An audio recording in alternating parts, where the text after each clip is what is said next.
Hey everybody, this is what a way to start an episode. Hey everybody, this is Rydo and we are back to Magic the Gathering Online, or Arena, I guess is what this is, not online. That's a different service I don't play. Let's see, what do we want to reroll? White and red spells? Sure. Black and red spells, I guess that means we'll play some red spells. Doesn't look like too much has changed between Monday and today. And the audio just deciding to just get really loud. It is crazy how it goes up and goes down. I could probably adjust the music maybe just a tad, and I probably would be fine with that. We have 8 more days until this cycle's over. There's maybe a chance we'd get to rank 10, or gold rewards. Gold rewards would get us 2 packs and a skin, so there probably is the biggest jump you would get would be that. But I'm not sure we're gonna make it to that. So let's play regular and experiment with the red cards. And just hop into this. We don't have a ton of news. In the accountability section, I have been playing a lot of A Hat in Time. I'm back to actually playing games, somewhat. The problem, however, I ran into is, and this has probably only happened once, maybe twice before over the course of 5 years, and never in this exact way. My open broadcast software decided to just stop getting the signal from my microphone. So I have at least three 45-minute episodes that has the game audio but doesn't have any of my commentary. So some may argue that this is the best yet, my best commentary yet, because I'm sure there are some people out there that would just prefer to have no commentary footage of games, and that's just not really super fair use. So even though my channel's not monetized, if somebody was to claim that footage, the creators of Hat in Time were to claim that footage, I don't think I have a fair use argument on that at all. For those 3 episodes at the very least. However, I'm not capable of rolling back a save file. That is the one danger with video games, is unless you want to spend a incredibly large amount of extra time trying to, let's see.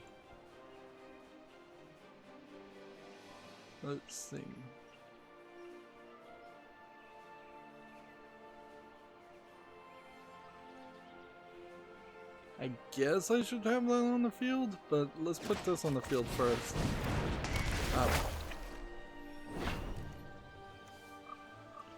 The gain control of target creature for as long as this is on the battlefield.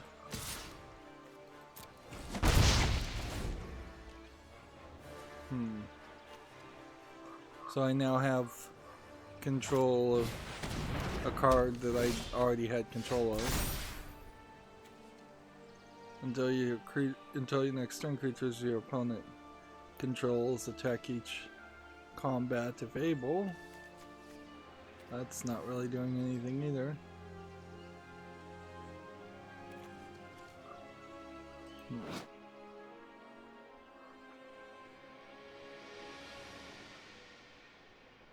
Deal 2 damage to any target. I guess that's what we want to do here.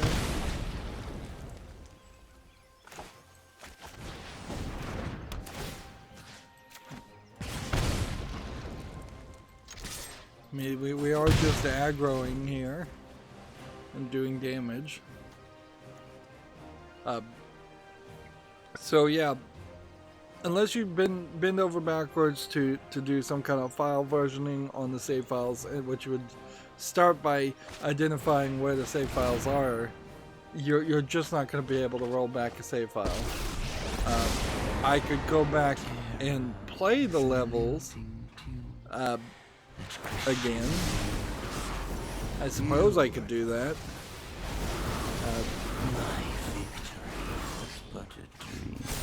But I think it probably would just be easier and better to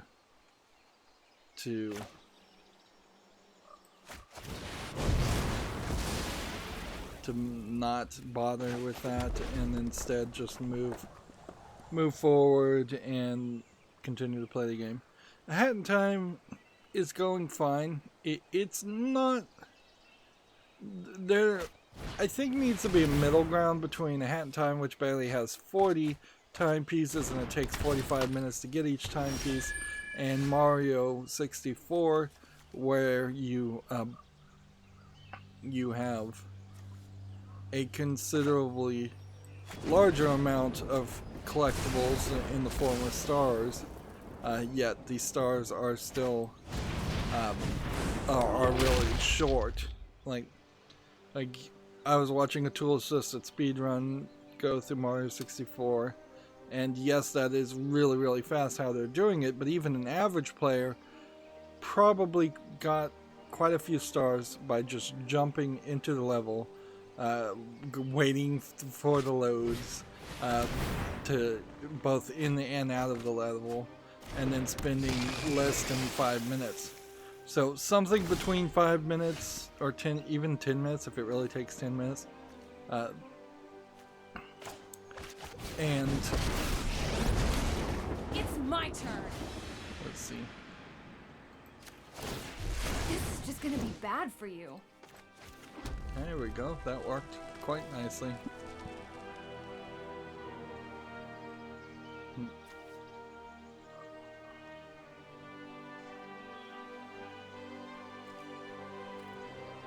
Do I want to cast the spell? No. Do I want to attack? No. Can I sacrifice this? No. I can sacrifice this next turn, though.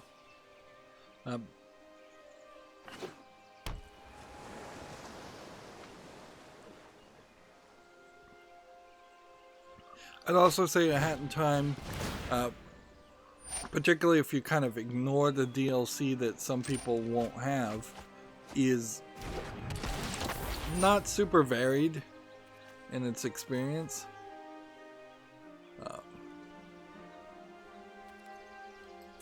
Like, it doesn't have enough boss battles, and when you get to the boss battles, they are always super long and super difficult. When, like, the first time you fight Bowser, I think you only have to spin him around and throw him into a spike once, and then I think the second time you fight him you have to do it twice, and the third time you have to do it 3 times. There's very little variety in the attack styles that Bowser has, where the 2 bosses I've fought, or 3 bosses I've fought so far, are so incredibly difficult that they all have taken 2 attempts. Enough! Target an opponent or planeswalker. So do I want to do 4 damage to that?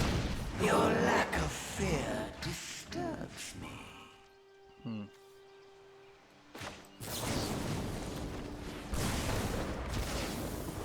So there goes your planeswalker. Hope you enjoyed it. 3 damage to any creature. And scry.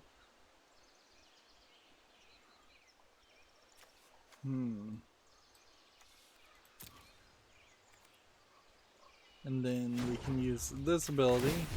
Let's light it up. Put that on the field.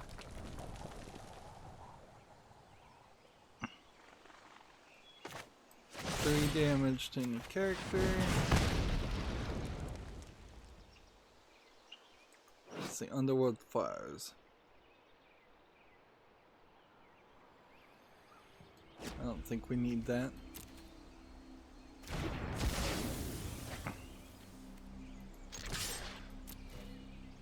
So now tit for tat.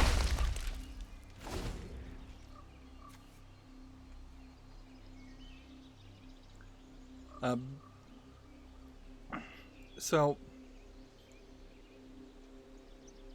some of the boss fights definitely could have been split into two separate boss fights where you were fighting just smaller sub-bosses. There's no sub-bosses really in A Hat in Time. There's a lot of collectibles, but they all seem to kind of boil down to either you're finding the very rare relics or the rather frequent yarn balls to make new hats, which I found a new hat that I was not really expecting to find a new hat, so it puts me in a position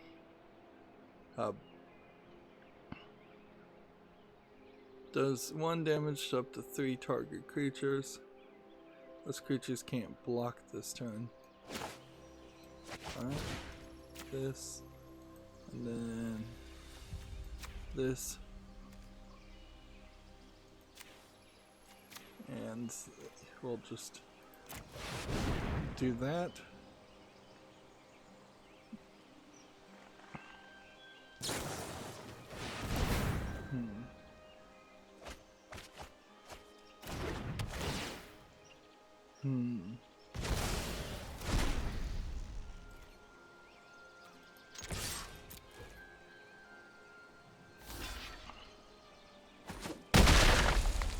So you tried really hard to block this guy because his life is getting kind of low.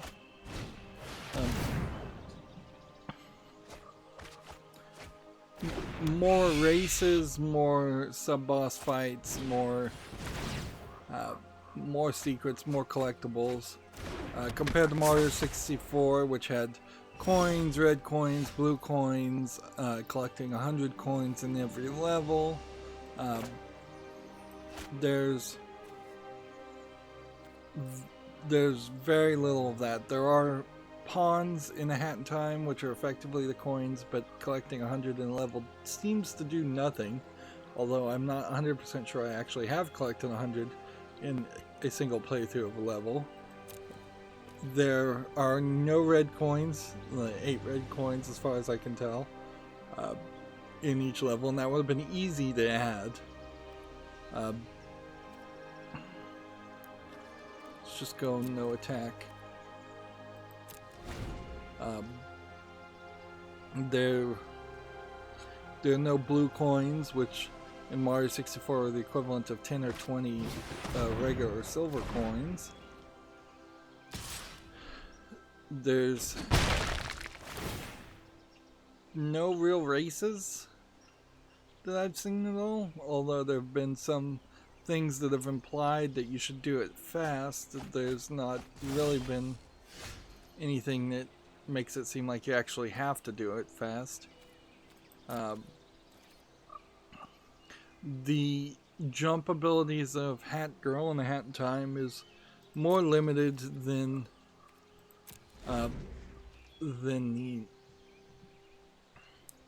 the jump abilities of Mario and Mario 64.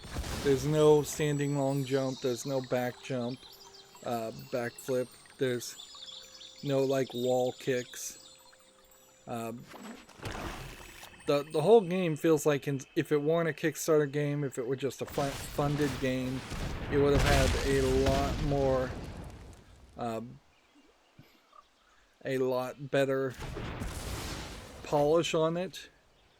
But then there's also some just editorial decisions that I find hard to agree with, in the sense that each chapter seems to be its own separate story that they seemingly were going to try and sell as DLC, as some kind of weird episodic thing. Alright, if I could get this guy to just take 1 damage, that would be great.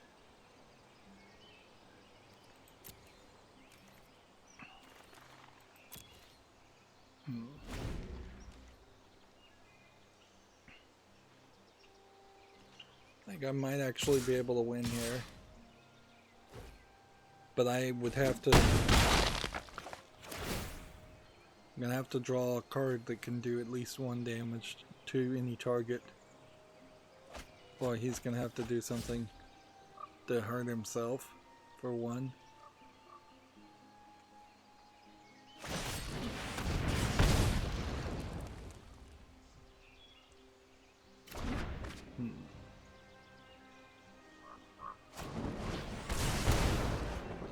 Meanwhile, he may have enough spells to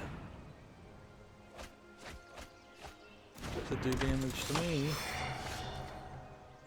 Alright, well, so much for that idea.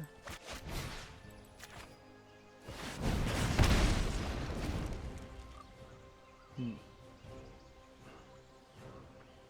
have only like 5 cards left, so he could also mill me to death if he just wants to really screw around. And he's done that rather effectively. I mean, look at his pile over here. He's got plenty of cards. Although, why it's not telling me how many cards he has is kind of questionable. I thought the game did that. Well, so yeah, it might seem like I'm moaning about A Hat in Time. Frankly, it's more because I had hoped for more. I'd hoped for better. And I'm still very much trying to find something that is a 3D platformer and that is good, and not just good. I'm looking for great. I'm looking for something that can be on the same level and just as memorable as Mario 64 or Mario Odyssey. I would also say I think A Hat in Time, while they may have not seen the elements of Mario Odyssey, they certainly had Mario 64, both Mario Galaxy games and Mario Sunshine to steal from, and there would have been a lot more level design concepts and just general areas that they could have created from stealing from that source material. They already are halfway there, and if their intention was to not just be a Mario clone, a 3D platforming Mario style game clone, then their efforts to establish their own world kind of falls apart because it doesn't really make sense. If the entire first game was just the Mafia Town creatures, that would kind of make sense, but as soon as you're out of that first chapter, you're not dealing with any of the Mafia Town creatures and anything. The only consistent enemies I've seen in the entire game are little birds that attack you, so and the main villain, I suppose, Mustache Girl, who does not show up enough or consistently.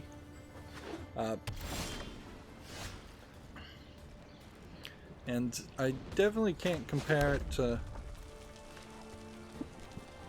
game to a Zelda game, because it's really nothing like that.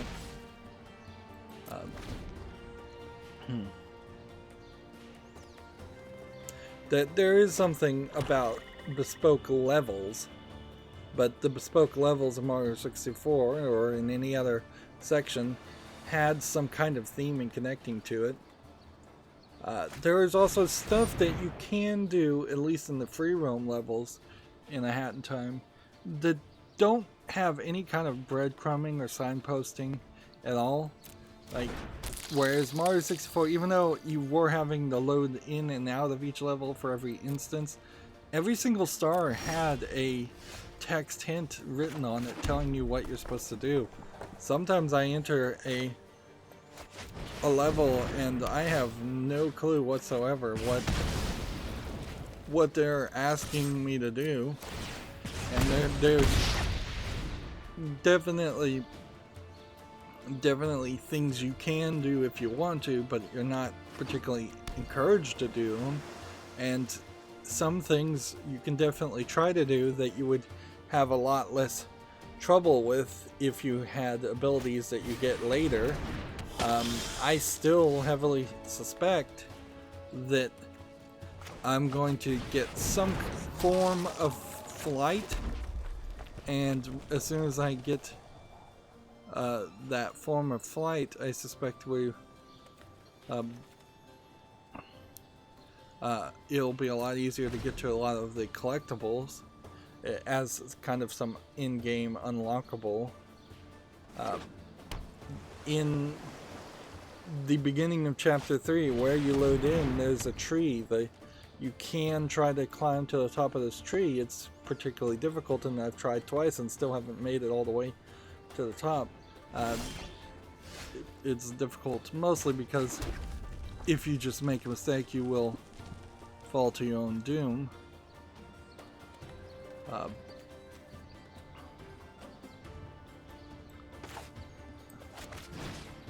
This and this.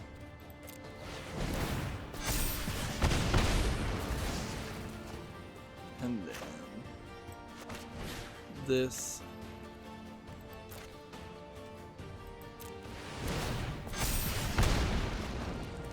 I guess maybe this card...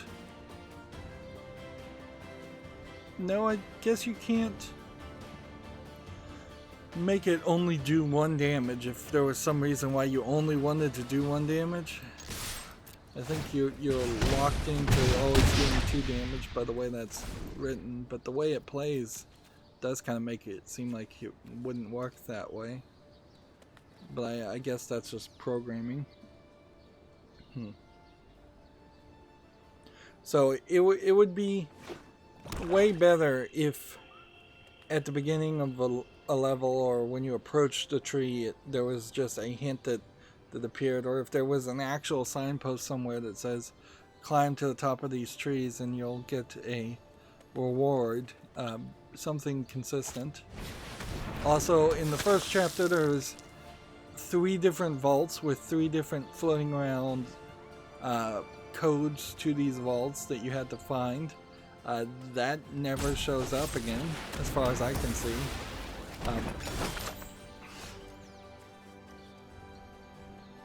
To each creature, an exiled planeswalker.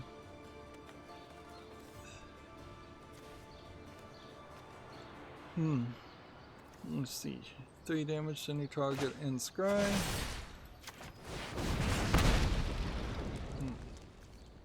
And we'll take this first strike guy, sure. And we'll play some land. And then we don't really need to scry again, so we'll just choose to not attack and we'll be fine.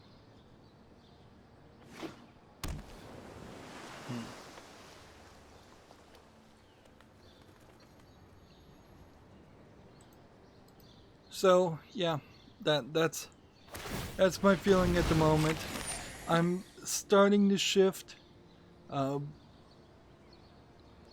to a point where I kind of just want to accelerate my experience and maybe not collect everything. I need to really look at the achievements and see if maybe they would be a motivating factor to try to play A Hat in Time a little bit more. But yeah, I have already unlocked the finale, or the final episode, or final battle, whatever, so I could probably end the game right now if I wanted to, but I'm not to that point. There's definitely a lot more still to do, but I'm not 100% certain that I want to do 100% of the game. And I don't know what really coincides as actually 100% of the game, even, because maybe you best call it a 100% experience when you have collected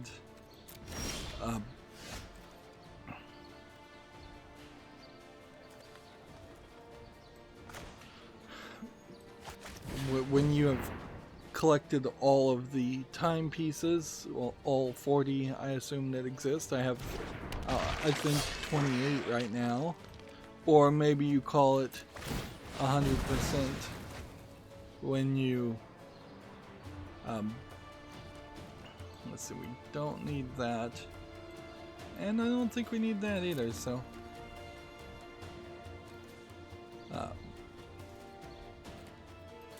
maybe it's 100% when you collect all the yarn balls. Maybe it's 100% when you collect all the stickers in the game, which are like emotes. I don't think that would be a fair 100% of the game. There's a lot of stuff in Ahead of Time that feels like it would have been microtransaction stuff. When you're getting these color palettes, you're getting these stickers. I think a lot of the stickers were added in because of DLC, which is not really what I would expect or want in the added DLC. I would prefer just more timepieces to be collected. 3 damage to any target. I mean, I could do 4 damage and 3 damage. Let's see. First thing to do is that, which won't work, or that, which won't work.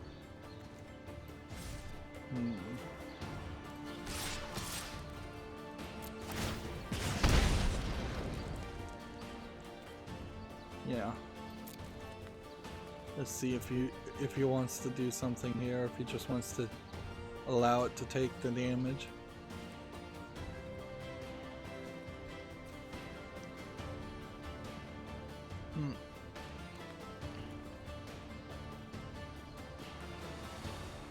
I did the DLC that deals with the devil contracts, which honestly, the deals with the devil contracts seem like they are the exact same things you would have done in Chapter 3 anyways. So I don't know if maybe in the original game, Chapter 3 was just a free roam section also. Do I want to do 3 damage to anybody? Let's see.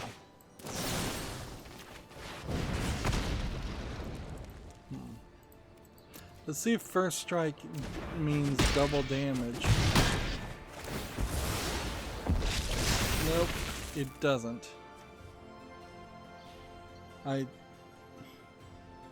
should have played this instead. That would have worked better.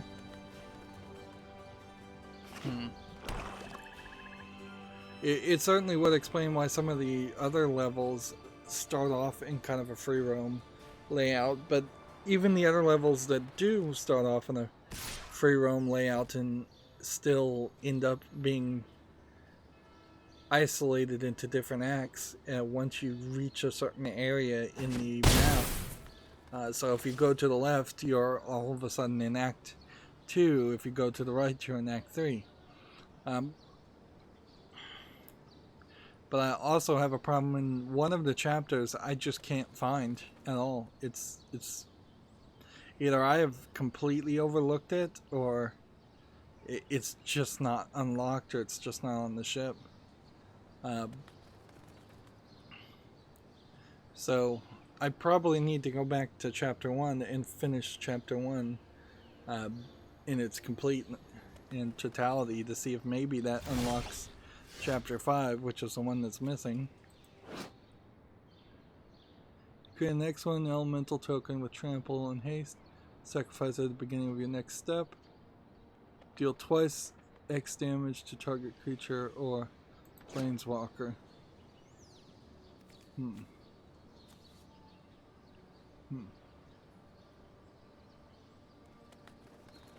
Okay, this could do 5 damage, so let's see. 5 should work.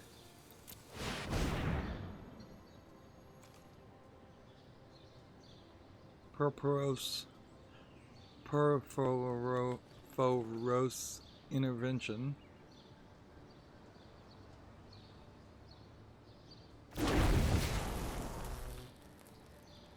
So trample and haste to do 6 damage.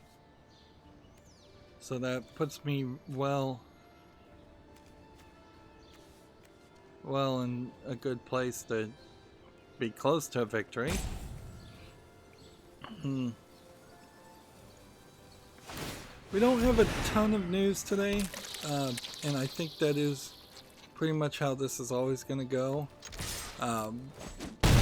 We do have some decent announcements, but it's mostly acquisitions, and as Giant Bomb was joking, everything at this point has been delayed outside of 2020, and everything's now at 2021. I think CD Projekt Red is doing an AMA, or we're doing an AMA today, and the rumor on that in particular is that they delayed Cyberpunk because of current gen consoles.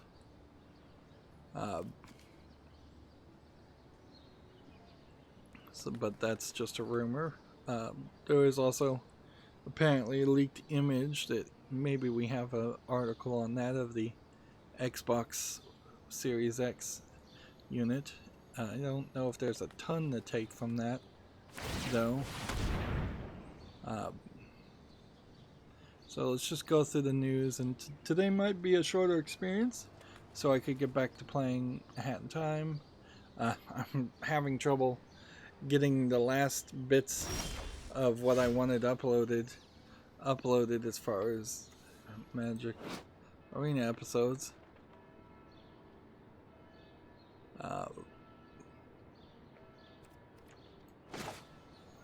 Let's see.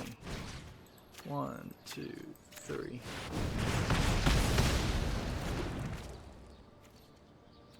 And then attack there.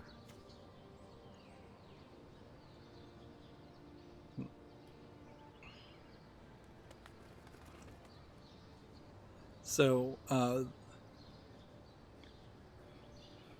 yeah, I'd like to finish a Hat in Time. I'd like to get the uploading done. I was having a weird dream the other day, a couple nights ago, of and I think I woke up and then went back to sleep and had the same dream, where my subconscious was trying to figure out some kind of programming, which the idea of a subconscious mind figuring out any kind of programming, even really comprehending the process properly, is insane.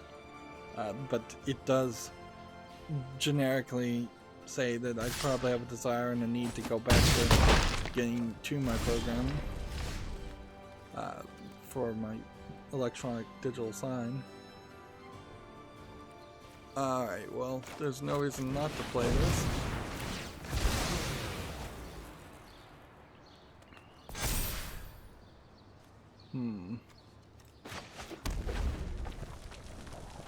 This red deck is not doing terrible. It's not winning, but it's not doing terrible either. I've twice now in games gotten someone very close to winning. So this is right now, as we're experimenting with cards, a close but no cigar scenario. Maybe we could look at the deck and see if there's some additions or changes we can make.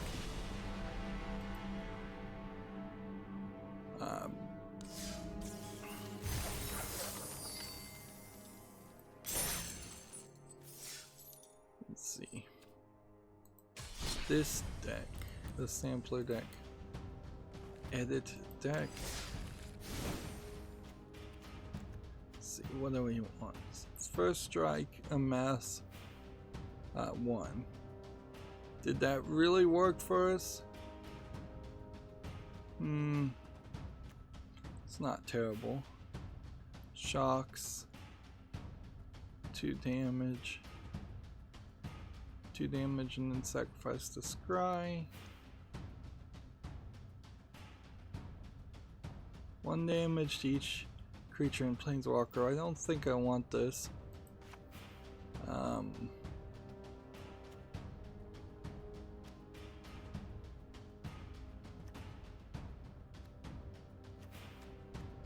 Let's see. When you cast your first spell during the opponent's turn, put a counter on this. I don't think I want this. But I'll leave 1 in. That didn't work too bad. We only have 1 of those.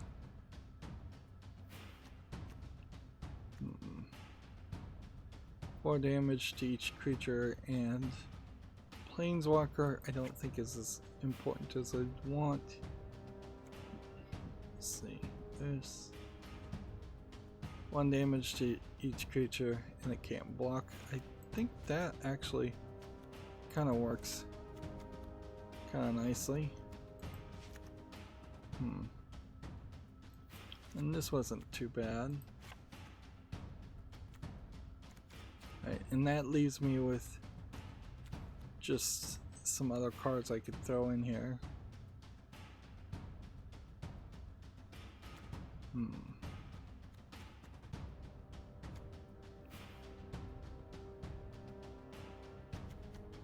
This one is first strike and haste.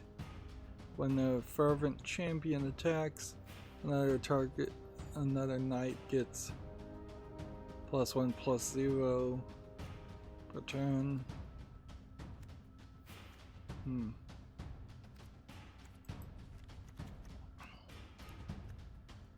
We're looking for something that would synergize or do damage to the creature.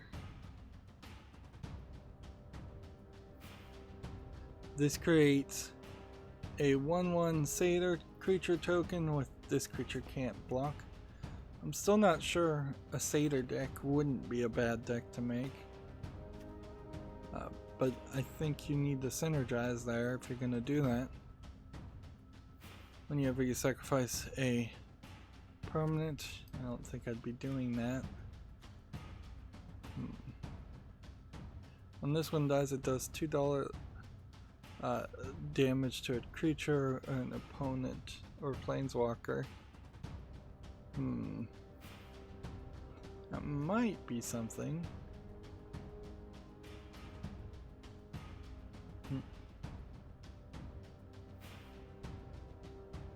Do the ability twice. A Chandra ability twice. I don't think I'm quite to that point where that would make sense. Destroying an artifact, not that useful. Come on, we've got to have something here that would do better.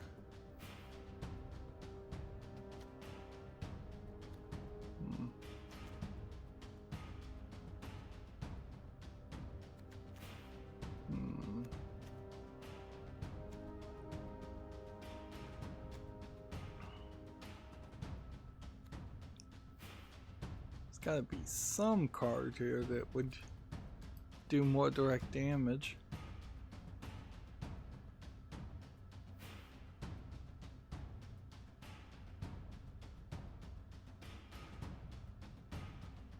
Sacrifice a token creature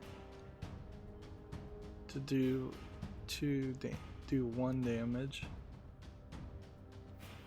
That probably would synergize if you had something that doubled the number of tokens you created, but I don't.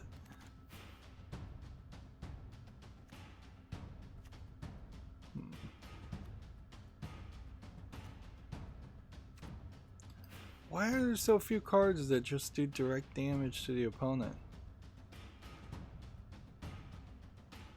Like, do I really have to take this card? Is that the only option?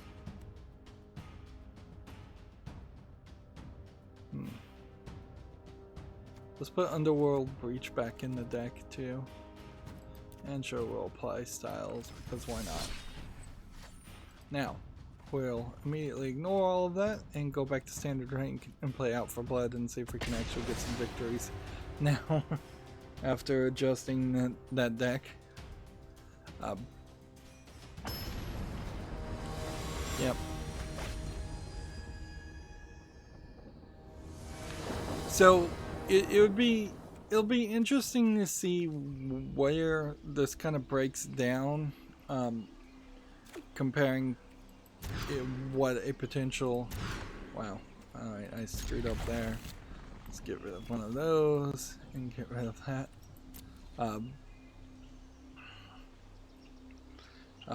Where what happened in 2019, we know what happened as far as games coming out, and what looks like is going to happen in 2020, because it really does feel like to me, because of the new consoles, we'll get maybe announcements for Christmas 2020 of new consoles. If not, we're going to have an E3 that teases these new consoles, and then they're going to be out in 2021.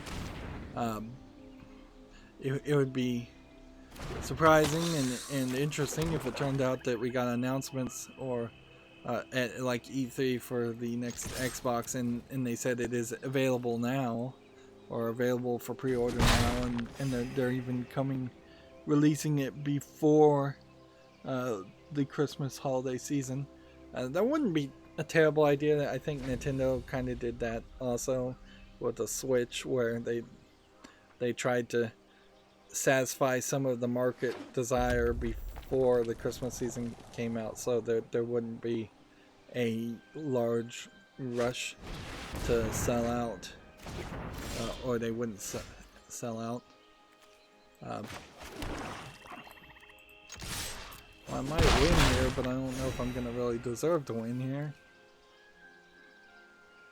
I just got really lucky with the amount of land, but he's playing a bunch of multicolored. 3-colored land does scream this person actually knows what they're doing.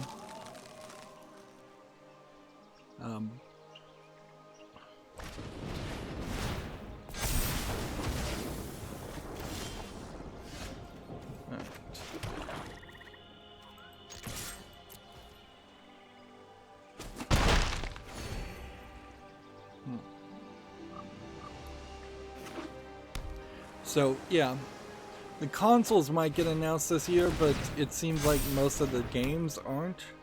This is kind of a continuation of the main problem of the E3 announcements of games anyways, is that there is just this long list of games that have been announced and teased like they were coming out, and then they take forever to come out, or they never come out. But it does feel like for 2020 there would have to be some major surprises. It is an open year for new IP, for non-sequels to maybe come out, maybe things we weren't expecting to come out. Otherwise, I think you probably will just see people playing less games in general, which is not good for the game industry. Or you'll see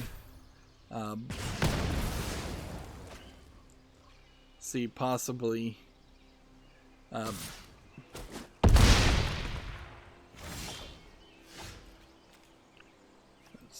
let's do this. Take this, put that on top, and bowl of cereal on the field, on the field, on the field, on the field. Draw a card.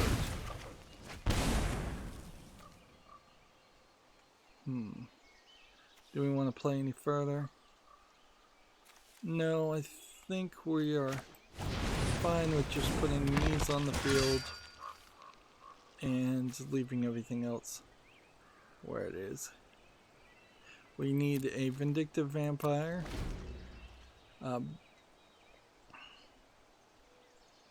And we need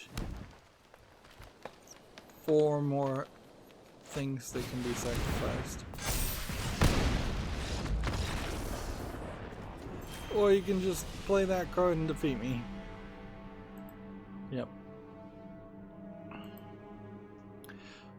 I would argue, in comparison, right now it feels like 2020 is going to be very empty. 2019 was moderately full of games that were supposed to come out and did come out but weren't impactful anyways. So, yeah, there probably is a situation here where there's too much hype around video games, and this is an obvious statement to say in retrospect, but there's too much hype, there's too much pressure, there's too many announcements. So if 2020 and the new consoles in part helped to reset a baseline to say, actually we're only going to release one good game a quarter, one major AAA game a quarter, instead of 2019 where there were some release schedules, at least originally, that seemed like they were trying to have a major game come out on a weekly basis, as if somebody can afford and has the time to play 52 AAA games. But I could also be just looking at it from the perspective of we're in that slump of January, February, which happens every year.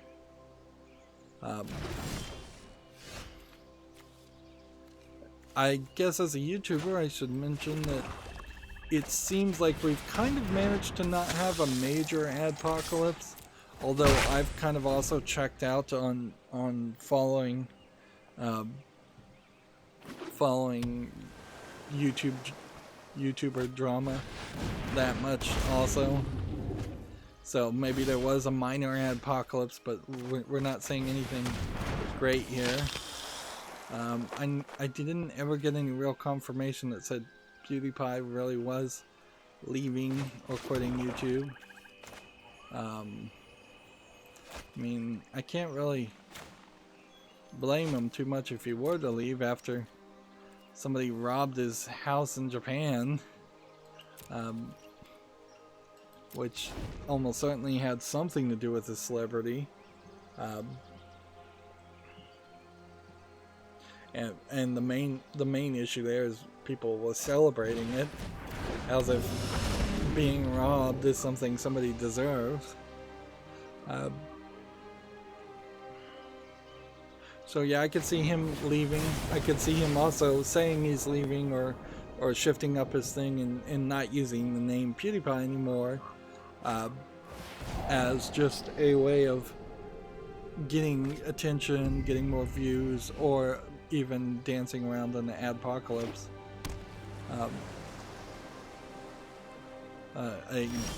Another manufactured adpocalypse. Honestly, I don't know what more advertisers could do to hurt the YouTube platform. They've done pretty much as possible. But yeah, it's been nice so far to not have any major dramas. There we go. That's nice. Can we make it to gold? I don't think we'd make it to platinum. We don't have time for that. But we can get victories and we can get experience and we can do the daily quests. Let's start talking about the news. Gamatsu has an article here. Aqua Plus teases multiple Utawaru Mono series console developments. So the PC versions of Mask of Deception and Mask of Truth are available in the meantime. So they're really pushing these games, which I think are visual novels, but then I say that by default anyways for almost every Japanese game. They might be RPG games instead, but we may be seeing a lot more Utawaru Mono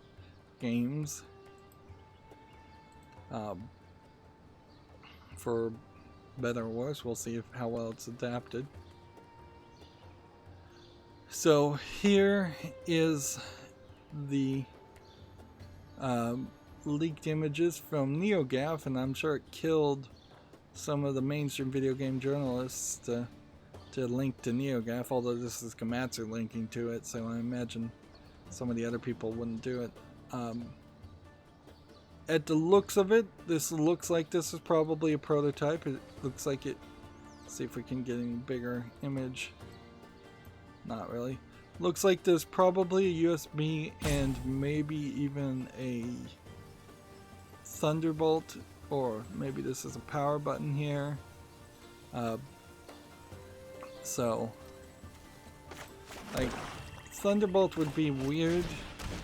A weird connector to add, but it would kind of make sense on a console if you had some Thunderbolt hard drives out there, or if you were going to try to potentially even sell an external video card to beef up it even more. I don't think you would ever do that, though, come to think of it, because that'd be insane for them to support external video cards.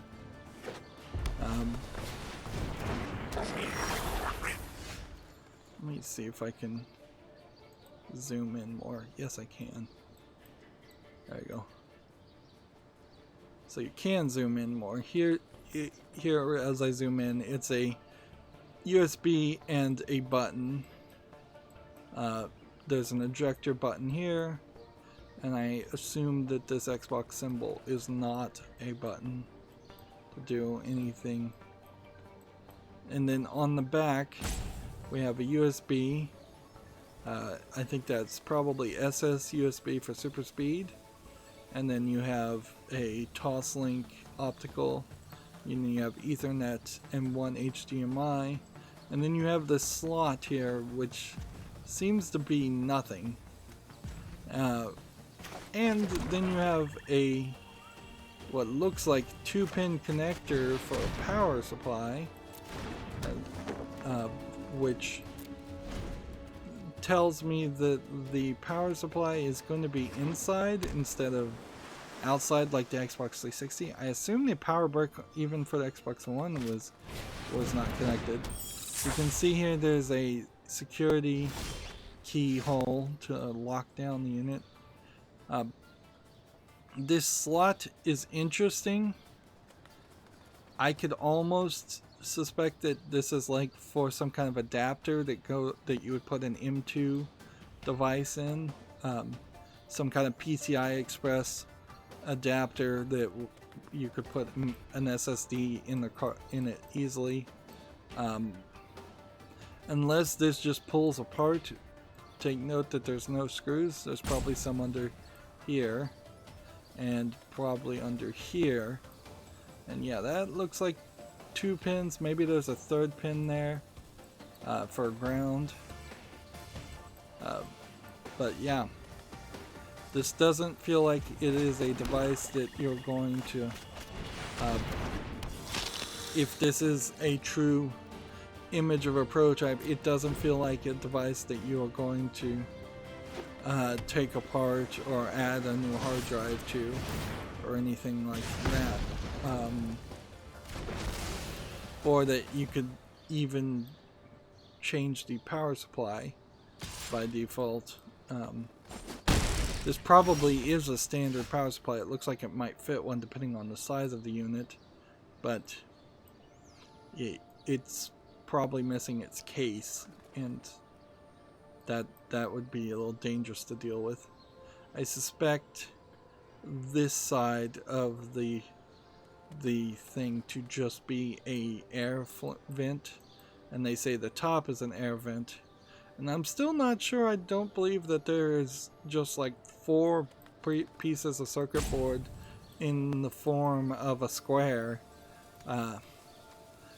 around the edges with a fan just at the bottom pushing all the air that it possibly can upward.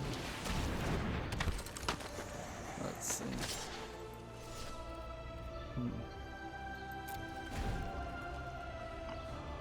Probably could attack with this, and it wouldn't really hurt me. Let's see. So yeah,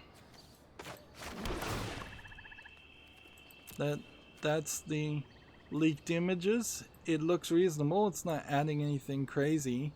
There isn't even a lot of room for insane speculation on what's being shown.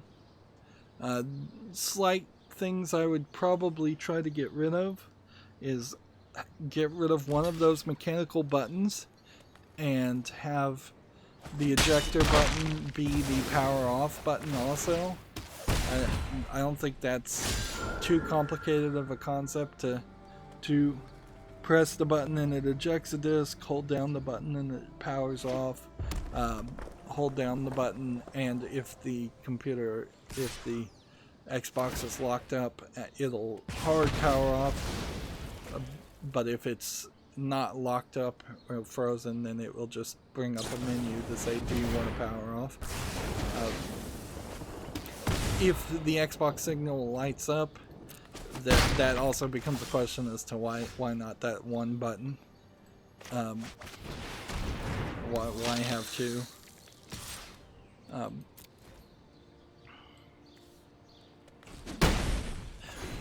In the back section, I would have put the connectors at the bottom and given myself more room to have a combo fan slash power supply, particularly if I'm trying to squeeze a standard power supply in it. In general, I would have not built a device that looks like that, and I still don't know if that form factor somehow, like I really need to see a banana for scale next to it, because I don't know if that form factor really would fit on Japanese shelves any better than an Xbox One or an Xbox Series X would. If anything, it's possible that the square shape is as big as an Xbox One and they've really doubled the size of the unit, and that they just haven't put it in contrast or in comparison to show that.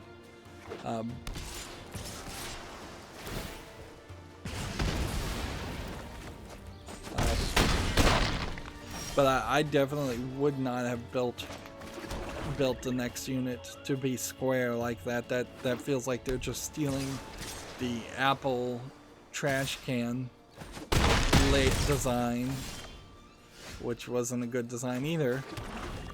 I think it was called the trash can, a square Apple computer product, PC. I would have made a mini ITX standard form factor device.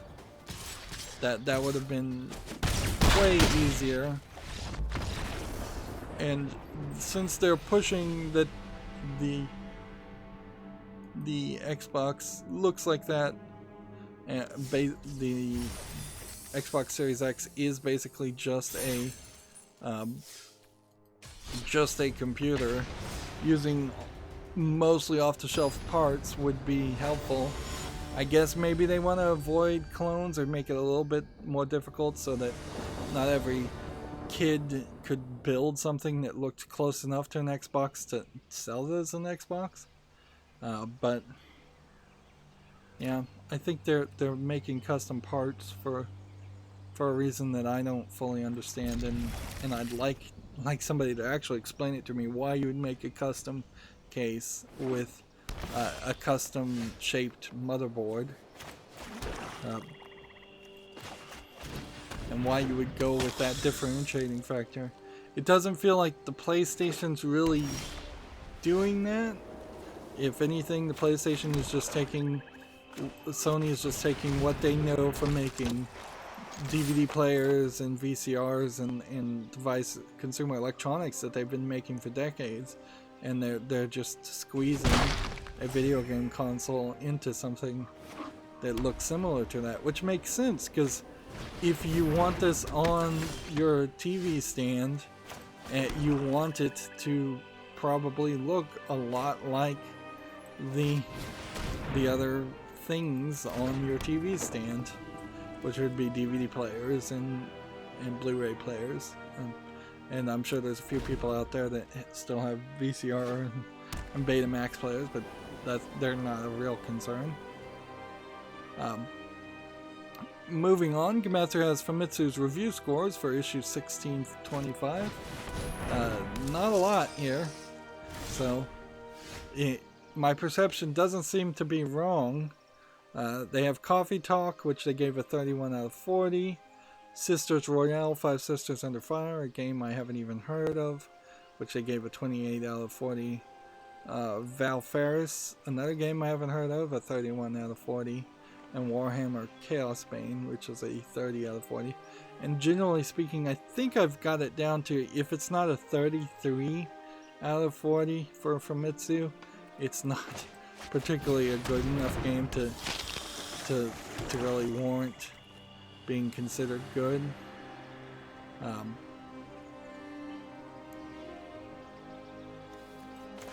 Let's see, keep on playing things. I guess I can do that. There's nothing stopping me there.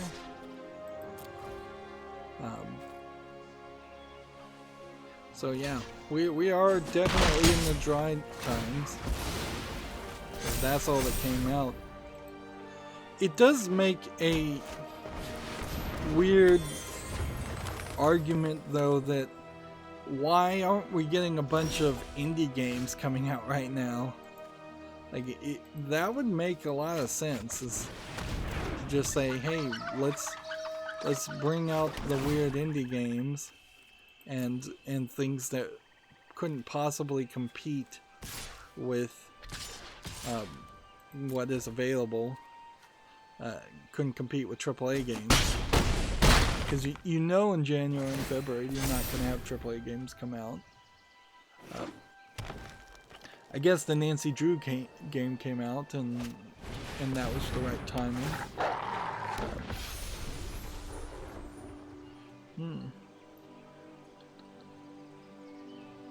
Moving on, we have an Open Critic article here. Apparently there was some leaked footage for a game called Godfall. It was from a year-old PC build, is what the developers are saying. Which, okay. What does that really mean? Is other than, yes, the game is in development, the footage you saw was footage of it being in development at some point, but we now are kind of promising that the game is in a better state than what you saw. I mean, that's pretty much all you can take from it.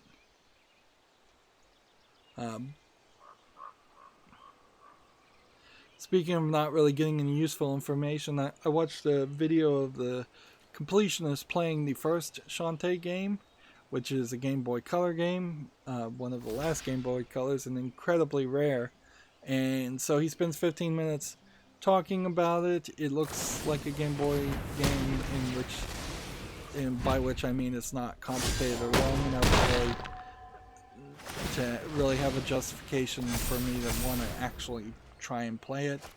And in this case, it's so incredibly rare it wouldn't be worth playing or worth getting. So Risky's Revenge, the sequel, will definitely be the first one of the Shantae series I play. But then he gives it a play it ranking, which of his 3 rankings, I believe it's always skip it, play it, or maybe rent it. So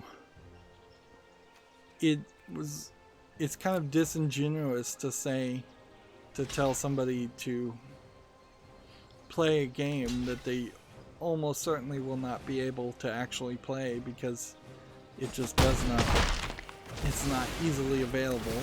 The original Shantae game is not. They didn't like remaster it or put it on Steam.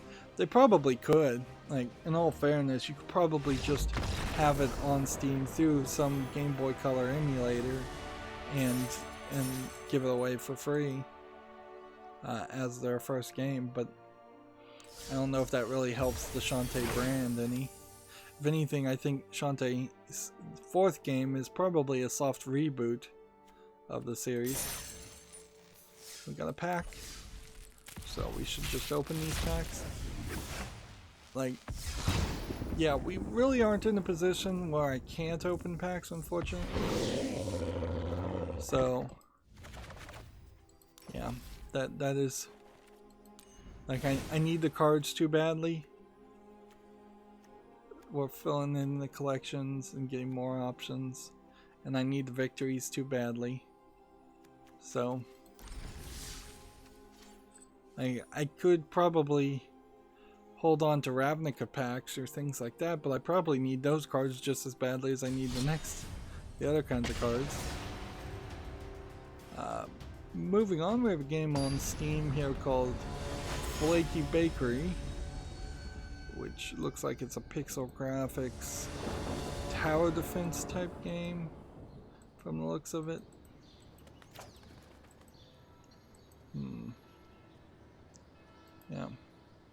Yeah, it really does look like maybe you're throwing food as a tower defense strategy, or maybe even it's a cook serve delicious type game. Either way, it's not that interesting. It's $4.24 discounted, English only. 68 achievements, so almost certainly an achievement game. I feel like I probably should double check to make sure my audio is playing. Let me just do that just for certainty, so and see, I really don't have an excuse because I was recording the footage and I had the second monitor on even, which probably was causing the game some trouble. That might be where the micro stuttering is happening, is the fact that I'm recording, or the fact that I have the I have a second monitor enabled in a game that's full screen. But yeah, I was looking right at the recording, and I just, not particularly as a habit, I have never needed to check the audio levels to make sure that the audio is coming in. But yeah, the little lockups and micro stuttering very possibly eventually just overwhelmed my recording software and just made it decide it wasn't actually going to record the audio.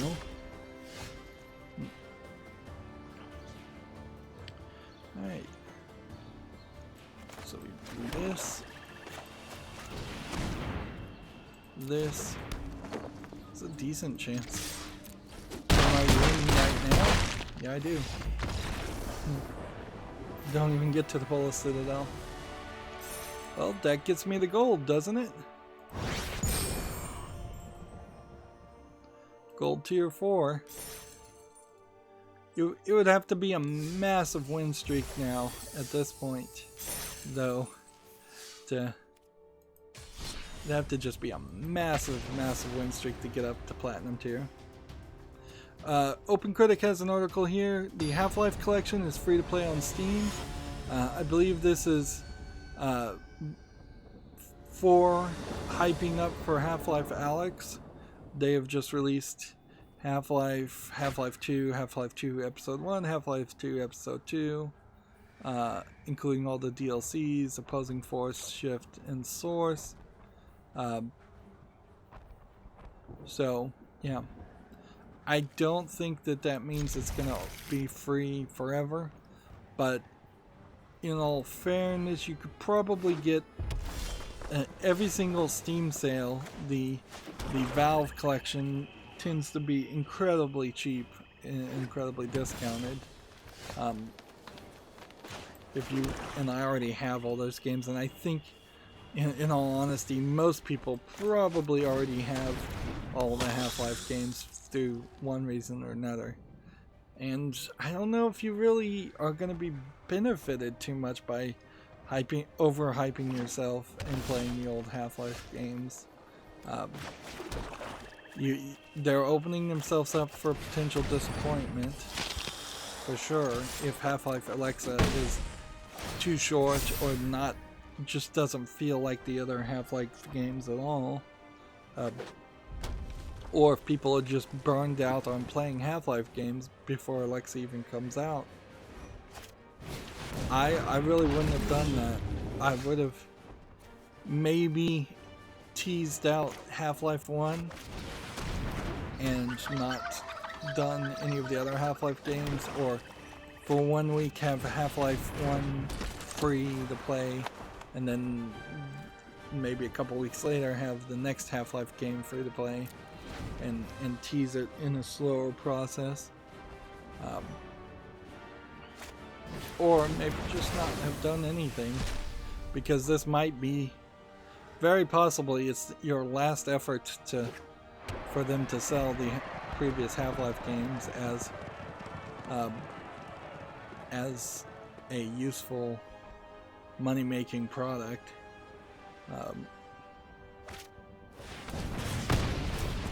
But I guess maybe if Half-Life Alyx really succeeds, then that will continue the hype. But they really are doing an experiment here on just how long can they keep people hyped on a series that's decades old at this point.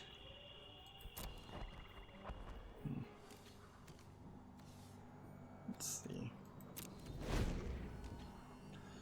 Moving on, Gamatsu has an article here. Kowloon Yuma Gakuen Ki Origin of Adventure launches this spring in Japan. It's a remake of a 2004 released school romance juvenile adventure RPG. I don't particularly like the animation style here. I've seen this before in like mangas, but I've never really seen it go any further than that. It looks like it is just a dungeon crawler. Being such an old game, I don't expect that there'll be too much improved here. I don't think you could really do too much. You could redo the graphics certainly, but that'll only get you so far. So I think without playing any further, I might just be able to tap this creature and do more damage. Let's make this quick. I've got other things Gamatsu to has an learn. article here. Pika Pika News Monogatari Shonika wa Itsumo Osawagi is coming to Switch on April 2nd in Japan. This was first released for the 3DS in 2016. So this is some like kids game where you play as a nurse, do a bunch of mini games. This probably won't come to the West and probably won't sell too much. It's a low effort game if I've ever seen one. Alright, let's do this and this and this, and then let's go ahead and try and take out Chandra. What? That's it? Gamatsu has an article here. Azure Lane Crosswave launches February 13th in North America, February 21st in Europe. DLC character Neptunia is going to be available free for 1 month. Here's Neptunia from the Neptunia series. Or I think her actual name is Nep, but I guess I could be wrong about that. I'm still not sure that Azure Lane Crosswave is really going to be able to shake the mobile version problems can be a real pain. of being just a gacha game based on an anime that I don't know if a ton of people are watching. Really. Alright, so we'll block here.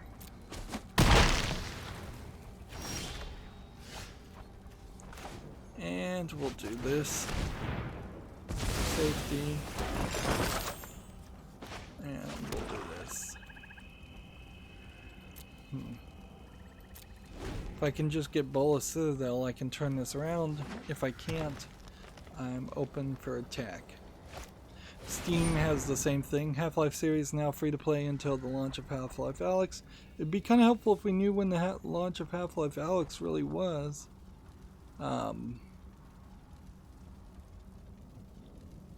Yeah. Not really. They're not really telling that number. And there's still kind of a problem because Half-Life Alyx is still a VR game, so a lot of people could be hyped and play some of the other Half-Life games, The hotter I burn, the more fun this gets. Still just not be able to even, like, I thought the HTC, the Valve indexes were not available, that they had all been sold out, last I heard. So if you don't have a VR Valve index, I don't know how you buy one and play that game.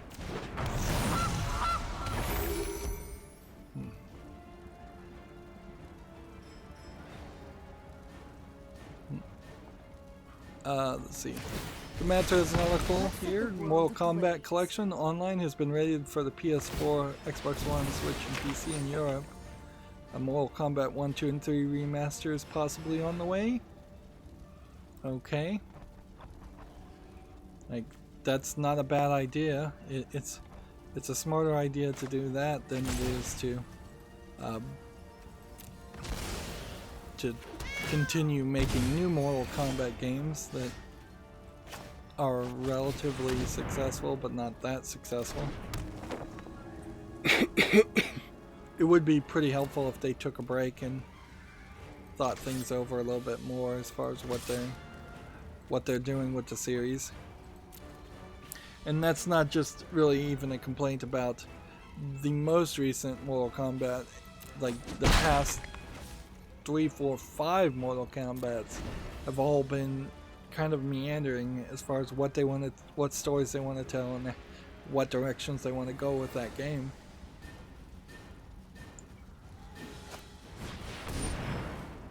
And honestly, fighting games probably could do well to just take longer breaks than most anyways.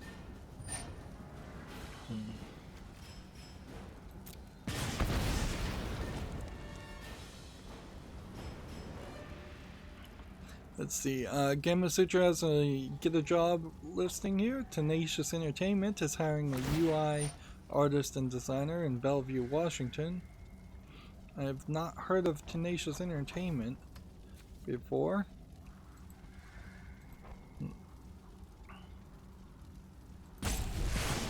This fight could use a little We have a heat. game on Steam here called Battle Brews 2, which looks like a bloody top-down twin-stick shooter game where you're on top of some kind of pyramid that's moving around in the desert. I can't really call any of this asset flips. I can just call it bad animation. And that's really where I think I'd just leave it. So Battle Bruisers 2 is $4.49 discounted in English only. What I would like to see, is there a Battle Bruisers 1? Yes, there is. Or Battle Brews 1. And it was rated very positively. And it does look very similar to Battle Bruisers 2. Battle Brews 2 came out in 2017, so I can't really complain about them flooding the Steam market or anything like that. But all of that being said, it still doesn't really look like my style of game. I'm willing to play Smash TV as far as top-down twin-stick shooters, and pretty much that's the only game I'm willing to play in that fashion. I'm really not looking for any new games in that style. In a similar way, I looked at a video talking about the original Elder Scrolls games, like 1, 2, and 3, before Morrowind or Oblivion. Those games that look very, very different, and honestly, everything before Skyrim is easily skippable, but the original ones before even ZeniMax merged or bought out Bethesda,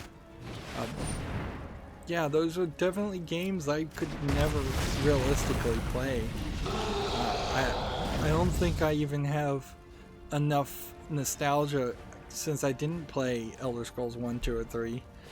I don't think I have anything informed to even be able to say there. What a real As like a spotlight, it would be a disaster of coverage, because I would just load it up and just be like, all right, this looks horrible. Nobody in their right mind without nostalgia would want to play this game. It would be overly critical, just because of how dated the graphics are.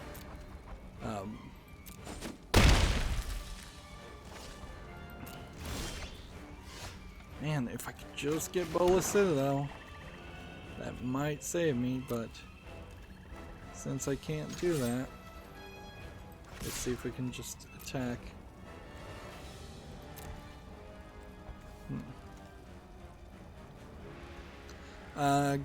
Gamma Sutra has an article here. The GTA developer Rockstar pushes back against UK tax abuse allegations. Now, it seems like it's come pretty well in vogue for the UK citizens to be angry at people who are avoiding paying taxes in the UK. In all fairness, I do suspect that there are quite a lot of people in the UK that aren't paying their taxes. On the other hand, that there's probably a lot of things that the UK uses that tax money for that people don't agree with and would prefer not to pay taxes, but that's a question about, do you want to get thrown in jail for not paying taxes because you disagree with where the tax money is going? Oh yeah, it's goggles time. Like a lot of people at this point, I think, would prefer the BBC to not be this license fee enforced by law thing that effectively is a tax going directly to I think a corporation is what the BBC is, so that they've been given this state ordained monopoly. I don't think they'd prefer that, and honestly, I think BBC would be better off if it couldn't sit on its laurels and just do whatever it wanted with money that it was guaranteed, and had to actually compete like the TV stations in the United States do and around the world have to. They would probably make better content and try a little bit harder. But yeah. The hotter I burn, the more fun this gets. Same thing, similar things in the United States. Like, a lot of citizens in the United States don't like that the vast majority of their tax income goes to the military and funding endless wars that often are just proxy wars for corporations. So that's generally an issue. It's not really what this article's about. I fully believe any accusation that I will say, without knowing any evidence, that sounds about right, that Rockstar would try to avoid paying their taxes, as any corporation seems to try to avoid paying their taxes, and Rockstar is particularly an example of a company that that does a lot of shady things. So they don't have a lot of goodwill. Anyways, moving on, Gamma Sutra has an article here. YouTube TV comes to the PS4, replacing PlayStation's own doomed TV service PS Vue, which I guess the PS Vue is shut down at this point. It goes offline for good on January 30th, 2020. So these might be mostly unrelated ways of saying that, but yeah. I don't think YouTube TV is a particularly good system either. I'm not 100% sure, but it seems like Dish now just offers Dish Anywhere and the ability to sling your TV if you have a more modern DVR or a sling adapter, which I don't, unfortunately. But they seem to just offer that to everybody now. So, yeah, that's a cool thing. And they seem to be offering it to up to 5 devices not particularly connected to the same IP address. So I think what they're trying to embrace is something like the Netflix account sharing concept. I definitely know of people that would barely watch any TV anyways, but personally, I barely watch any TV anyways, so it would make a lot more sense if there were 5 different people that I knew of all using one TV account, and it would be really nice if they were all chipping in to pay for the TV account, because my dish bill is particularly high, and I would prefer to just cut it off completely, but other people that are using it still use it a lot.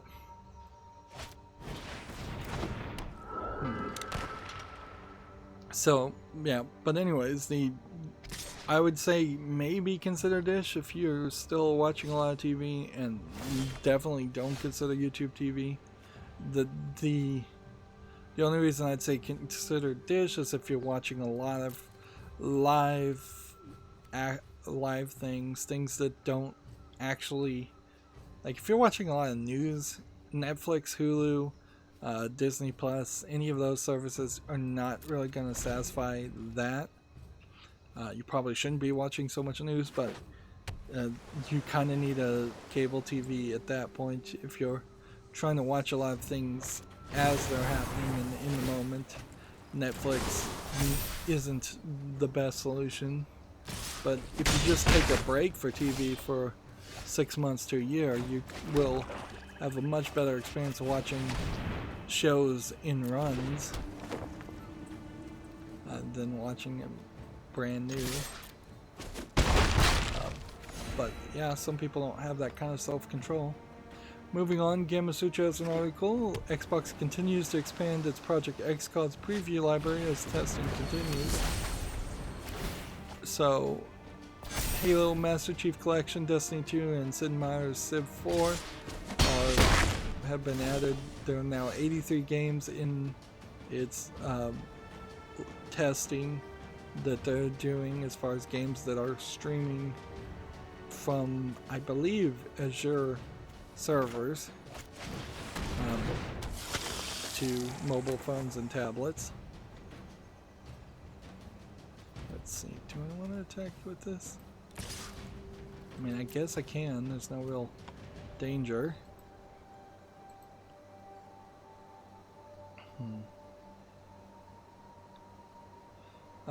TechRaptor has an article here. Deadmau5 and Dr. Kucho, I have no idea who Dr. Kucho is, feature in a free game that's releasing this February. Ghost in DJ's developer to support charity. So this is apparently the game, and it looks like it is just a pixelated RPG garbage game. Yeah. Generally speaking, the trend stays true that if there's somebody who's famous showing up in a video game, it tends to be particularly bad. You have a few exceptions, like I don't think Batista showing up in the Gears of War series as a skin was a major blow to the quality of the Gears of War game, but like Shaq Fu and Shaq Fu 2 is not particularly great games,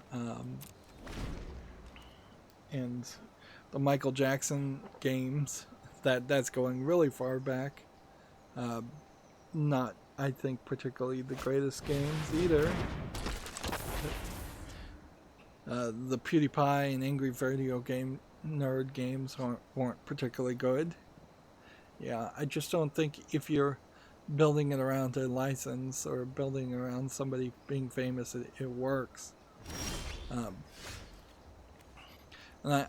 even if you had like a concept where you were going to have The Rock as The Rock in a video game and you were going through many levels of many movies he'd been in, that still probably wouldn't be particularly a great game. I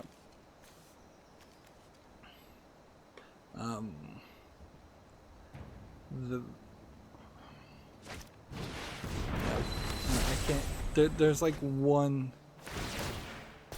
Escape from Butcher Bay, I think, is the subtitle of the name of the game.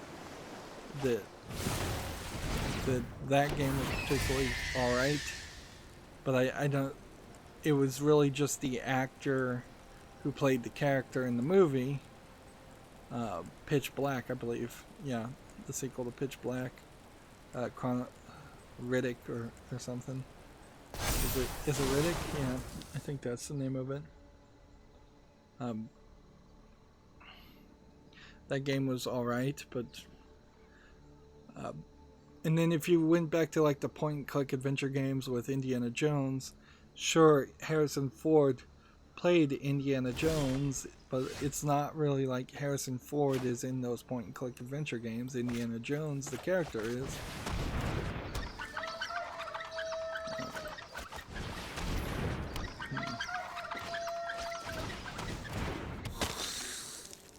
Yeah, we could win this if we got Bola Citadel on the field.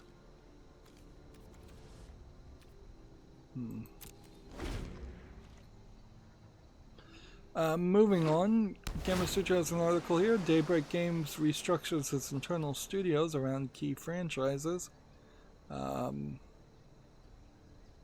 So, the company now has formed 3 companies: Dimensional Ink Games, Dark Par Games, and Rogue Planet Games.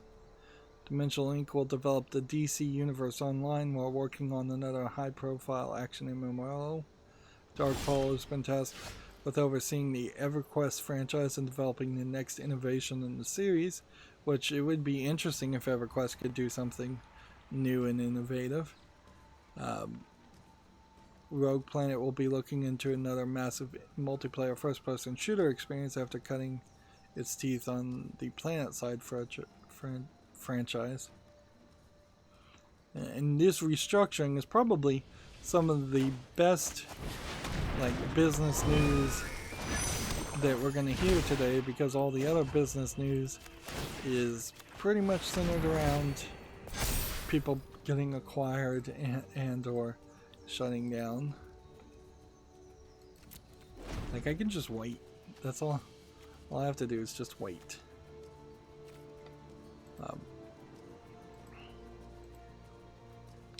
Gamasutra has an article here. UK's top mental health nurse wants a crackdown on loot boxes. Now, I don't know if top mental health nurse is the appropriate way to refer to the NHL's mental health director, Claire Murdoch, because that's probably not the right way to describe her, but okay. And yeah, that really is just going to boil down to a question as far as, does the UK want to live in a state, or do they want more freedom so that businesses can have loot boxes, or which way do they think is the right move to go? I'm going to play this and hope I still have enough to play this.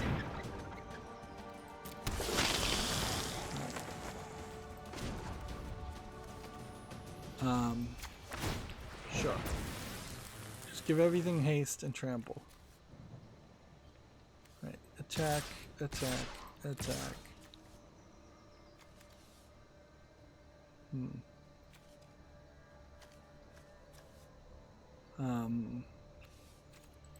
Yeah, let's attack with this one too. Darn it, can't.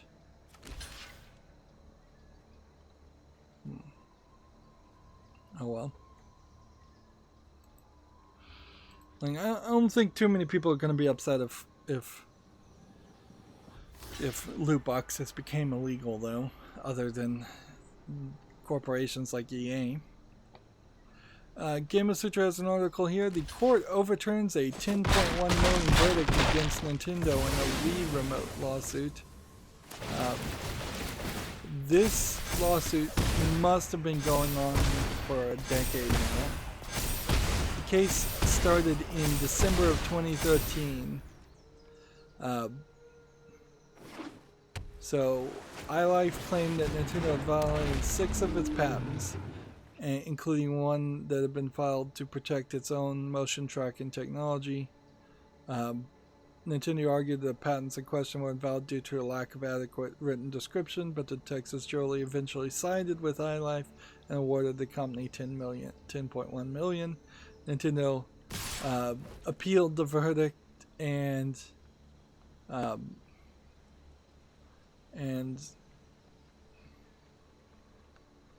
overturned it. The company's patents have been deemed invalid, and the award has been nullified. Which, yeah, this is, of course, the problem with patents in general, is that unless you have millions of dollars to defend them, i.e. you are an incredibly rich person or incredibly rich company, you're not going to really be able to do anything with a patent.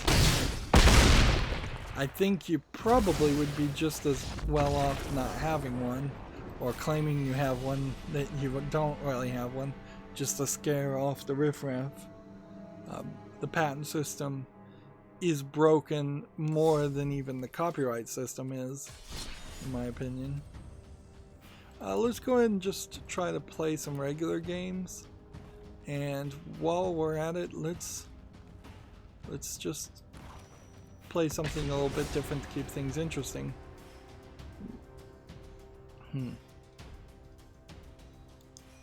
Let's see. Moving on, Gematsu has an article here. It's the same article. Daybreak Games establishes 3 new franchise studios. Here's the logos: Dimensional Inc., Dark Paw Games, and Rogue Planet Games. I feel like Daybreak Studios relatively recently acquired these companies, but I don't remember if that's actually the case. I might be thinking very much of a different company. I think I'm thinking of the Dying Light developers acquiring several companies, which they've somewhat done, but that was almost a year and a half ago. Moving on, we have a game on Steam called Above Earth. This is a low-effort jumping platforming game, mobile port. It's free, so I guess the price is right. English only. I don't know why anybody thinks they would want to. People would want to play a black and white game, though. Even on a mobile platform, there's no reason for something to be black and white unless you have a very good visual aesthetic to explain that. Alright. Play this. I'm gonna do this. TechRaptor has an article here. Doom Eternal is brutally fun. Doom Eternal has they gave some like 3 hours of gameplay for select journalists to play, I guess.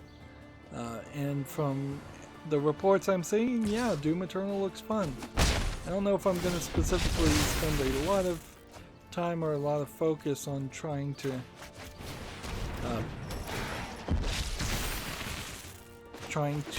specifically rush to playing Doom Eternal.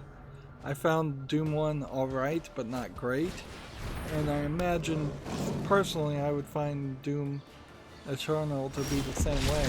It'd be okay, but not something that is going to knock my socks off. Non-land permanent to owner's hand.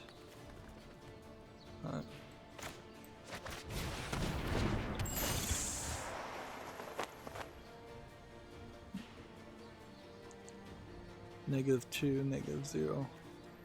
Okay. Then we'll attack with this.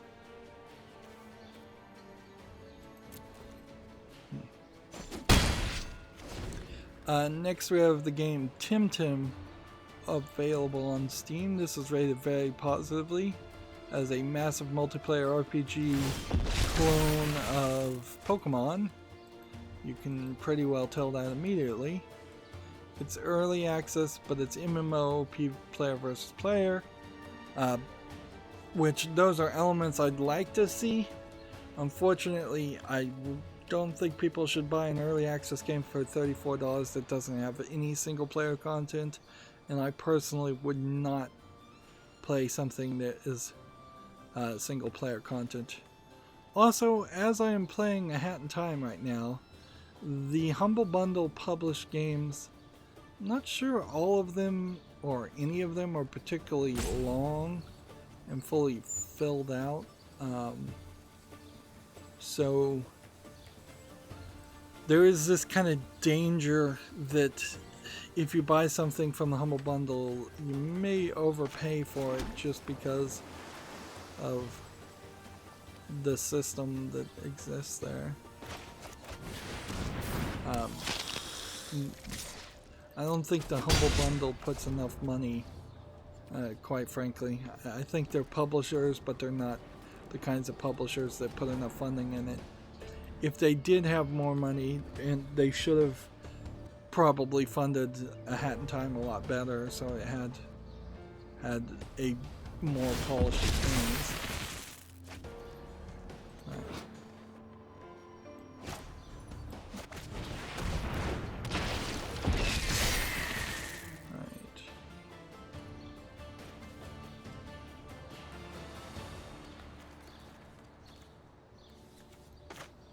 Go ahead and turn this to my hand.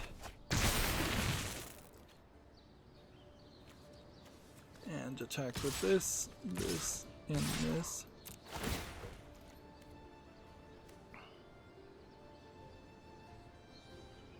Let's see. Next we have a game on Steam here called Out of Gas, which looks like it's a tapper game with some weird animation style and just ugly animation. Early access, $17.99. English language, way too expensive for a tapper game. I had more news than I realized, so I'm moving slower than I thought. Next we have a game on Steam called Ether Loop, which is a bullet hell top-down shooter.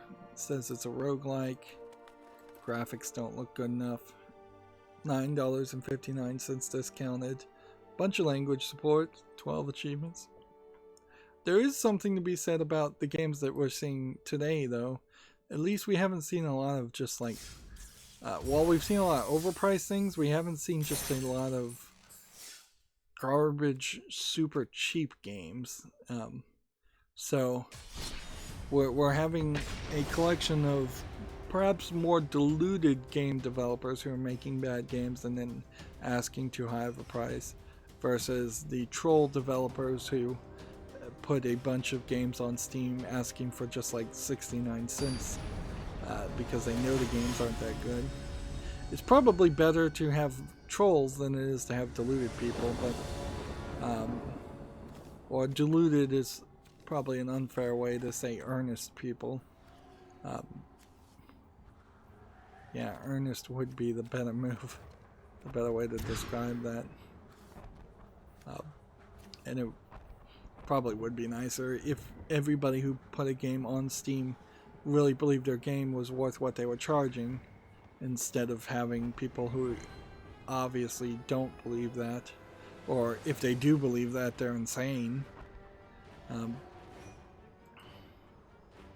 Like that's kind of the back end work that Valve needs to do, is they need to do kind of like YouTube does and make everybody who wants to post a game on Steam sit through a PowerPoint presentation and just understand the realities of the market and be educated a little bit more. All right.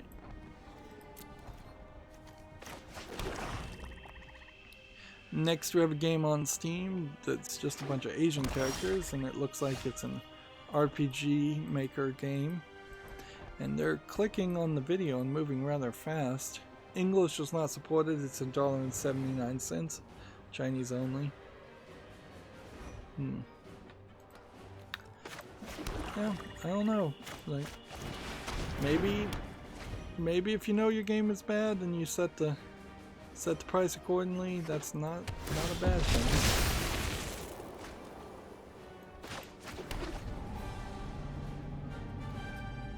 Speaking of things that aren't bad but weird, FTL's Steam achievements are arriving 7 years after launch. I don't think I would spend the effort and time to play FTL again to try to get these achievements.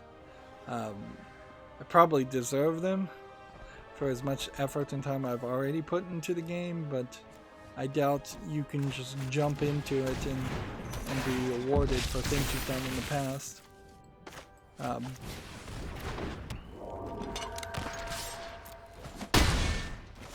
So I imagine that will be the case for a lot of people who have played a lot of hours of FTLs, that 7 years down the line, it's a very difficult ask to tell people to come back and play it some more.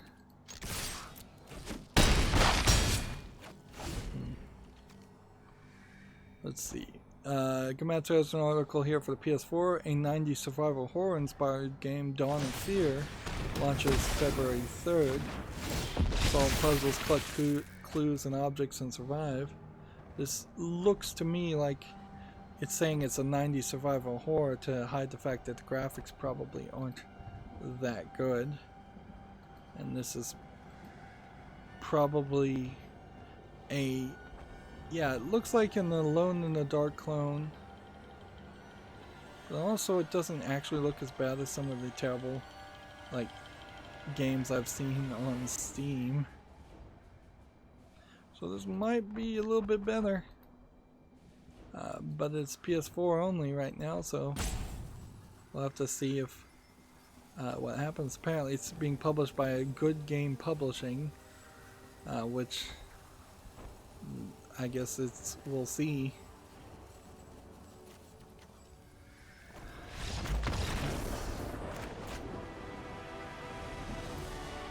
We'll see if it's an actual good game or not. We're getting victories, so I can't complain with that as far as Magic Arena, but definitely am not going to be playing extra after this. Need to get back to playing Hat Time.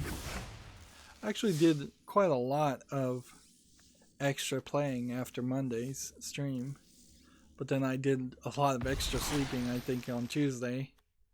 So these are Ravnica cards, so it's not super surprising that a lot of new cards had been added there. But also I wouldn't really be playing Ravnica cards, so I mean, I could play them for a very short time and then I'm gonna have to change my deck again. And that is something I don't fully understand about Magic right now, is do you completely rebuild your deck, or does the average Magic player completely rebuild their deck every expansion, every 2 expansions, every 3 expansions, every 4 expansions, or are they just always slightly changing and iterating? I'm sure Wizards of the Coast would love you to have to rebuild your deck completely every expansion, but I doubt that's really what happens. This is just too many lands, so I'm going mulligan. And I'll just stick with what I've got and see if it works.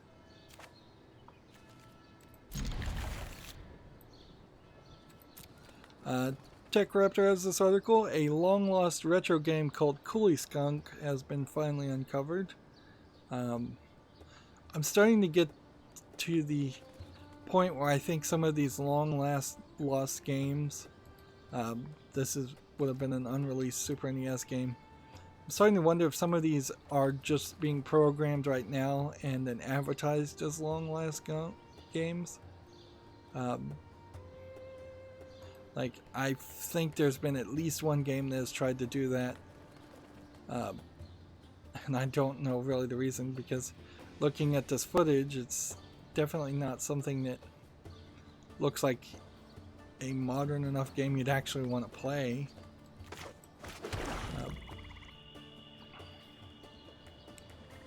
So, good work on the preservationist who found it and such, but since it's an unfinished product, it's going to be probably a waste of people's time to actually try and play it. I need to just wait. Okay, so I'm gonna end the turn. Next we have a game on Steam called Drakanoid, which seems like it is an Arkanoid clone that you control by dragging your mouse around somewhat. Or it's an Arkanoid clone where things just bounce around quite a lot.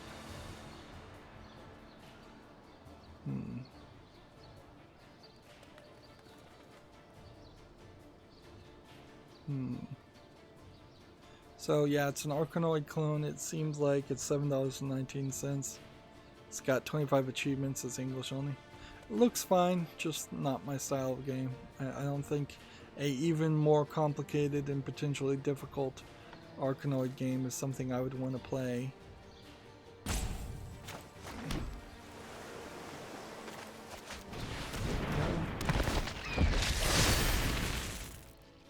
Now if I brought this back to the field after I attacked, I could play it a second time in amass and amass again.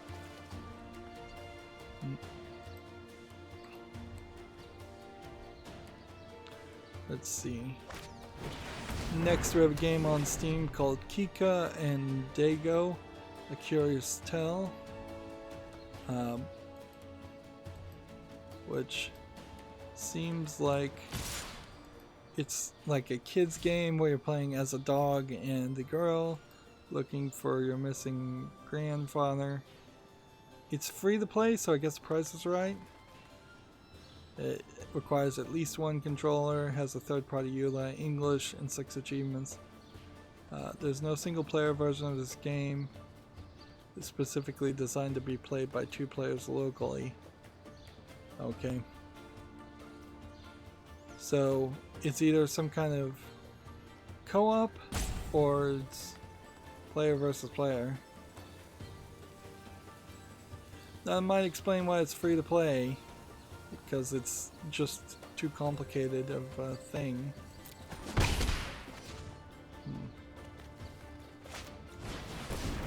So he frogified my character, which would normally suck if I didn't have this ready to go. So I'm gonna attack, then I'm going to do this,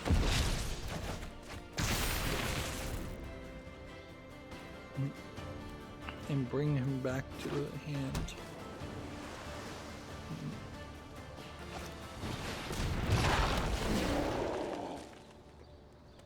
Yeah, Kika and Dago looks interesting, but it doesn't have a gameplay mechanic that seems like it's reasonable that most people would play. I think particularly when you're talking about kids games, those are the ones you need single player more than even adult games, because who of your two options is more likely to not have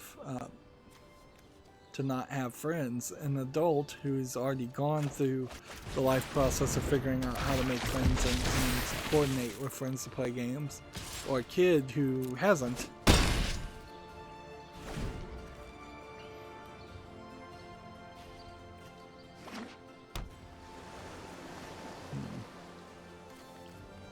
Moving on, TechRaptor has an article here. Conan Chop Chop is a cut above your average dungeon crawler. I believe this actually is licensing the Conan the Barbarian character. And it didn't look like it was going to be much of a game. If anything, this animation just looks silly. Maybe these videos want to load. But it might have kind of the Castle Crashers vibe to it, so that there might actually be enough here to actually be worth playing. Let's see. It might require playing with friends a lot more. Did they give a review score? No, because they're previewing it, but some of these screenshots do make it seem like there's a little bit more going on than normal.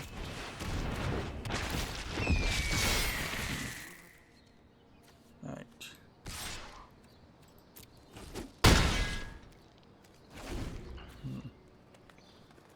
So, I'm a little bit more hyped on that game than I would have thought I ever would have been.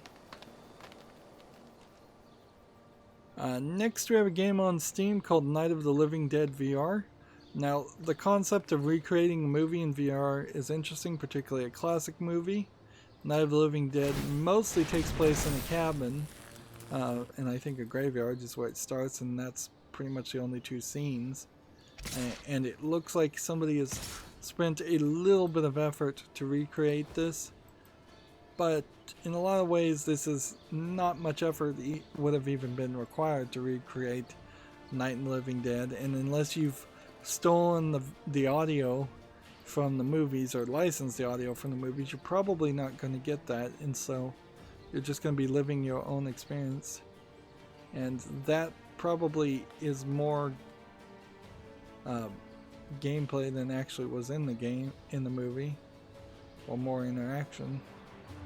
It's black and white. I don't buy it.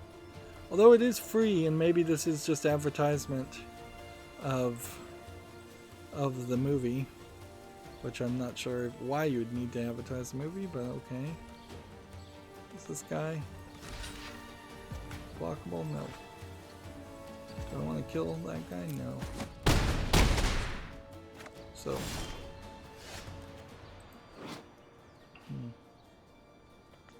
Hexproof and Menace. Flying Death Touch, Hexproof and Menace.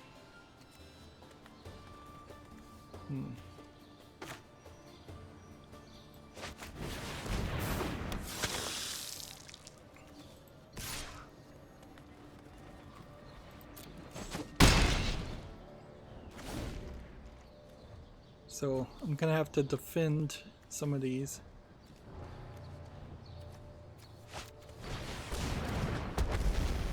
May not win here.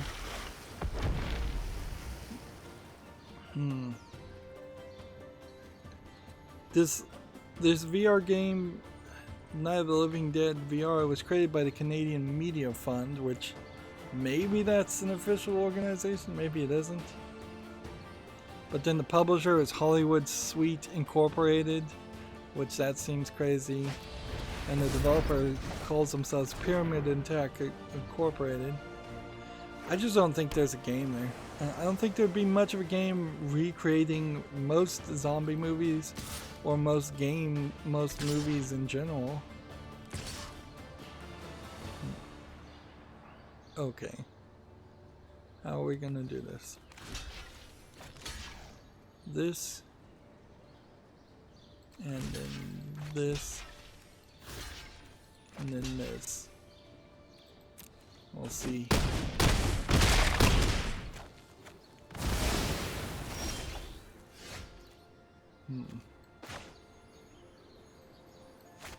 Might as well draw cards.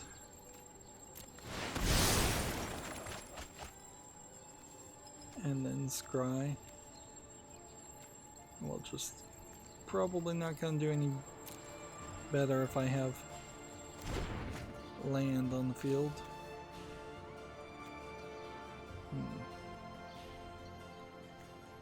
I mean, I could draw this card, maybe. Nope. All I can do is put that on the field.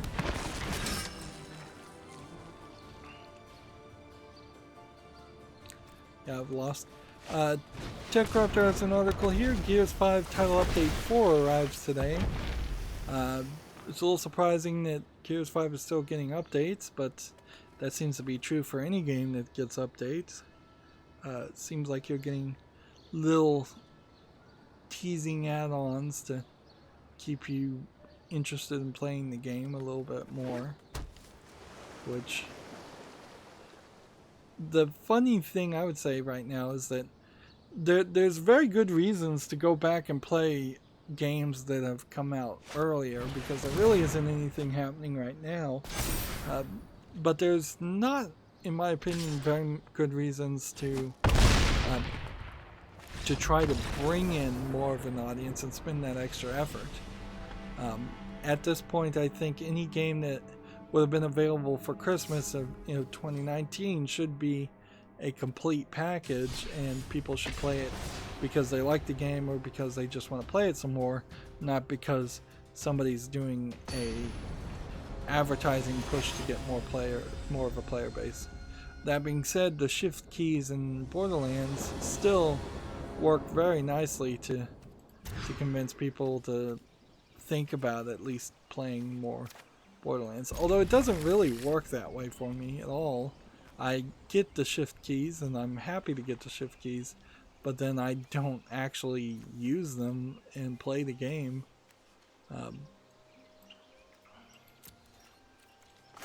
This and this. TechRaptor has an article here. Geneforge Remake is coming to Kickstarter in February. I've never heard of Geneforge. It looks like a particularly old game, and I'm not sure what you do with a remake like that other than pull a full Skyrim and walk out with a completely different style of product that's way more modern.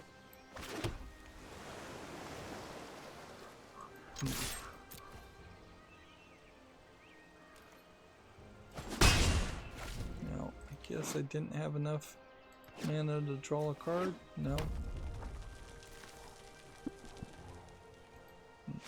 We have about 15 more things.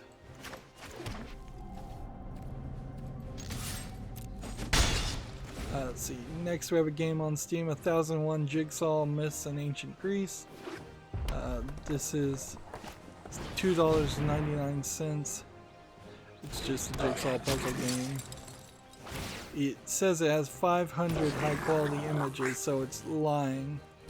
And it says 500 puzzles for one purchase, so it's lying.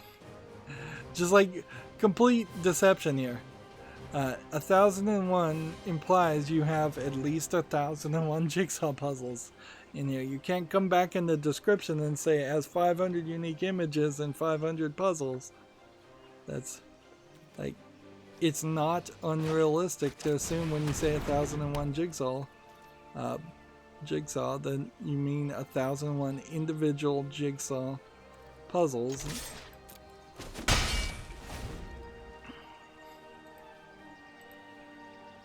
So yeah, that's definitely not making it to the follow list. Next we have a game on Steam called Adventure Trip, which looks like it's an attempt at a platformer starring an Indiana Jones-like character. But it seems like there's only one enemy type and a very limited tile set, and one background is just really cheap here. English is not supported. They want $199.99 with no discount, and it's Chinese only. So, if you don't call these people deluded or crazy, I don't know what they're doing other than possibly money laundering by selling a game at this price. Go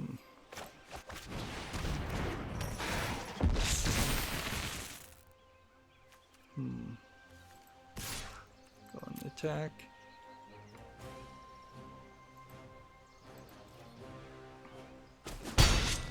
Like how Valve does not immediately catch a game being listed for over $100 is ridiculous. Like anything over even $89 should be looked at, like with a fine tooth comb. There's no reason for them to not do a secondary review and check those prices. Even if they just mostly approve everything without question, when you see something that is incredibly basic for that price, you've got to do more of a due diligence and not just turn a blind eye to such ridiculousness. It's bad for your marketplace. It's bad for potential legal affairs.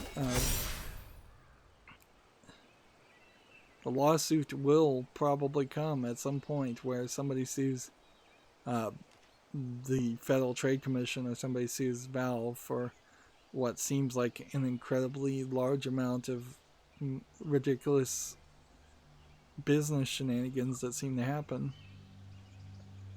Do I want to block anything? I mean, I can block that. That's not a big deal, but I probably have lost.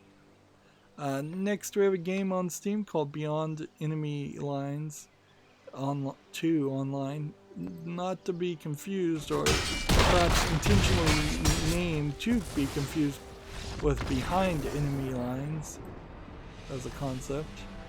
This looks like a low-effort asset flip first-person shooter.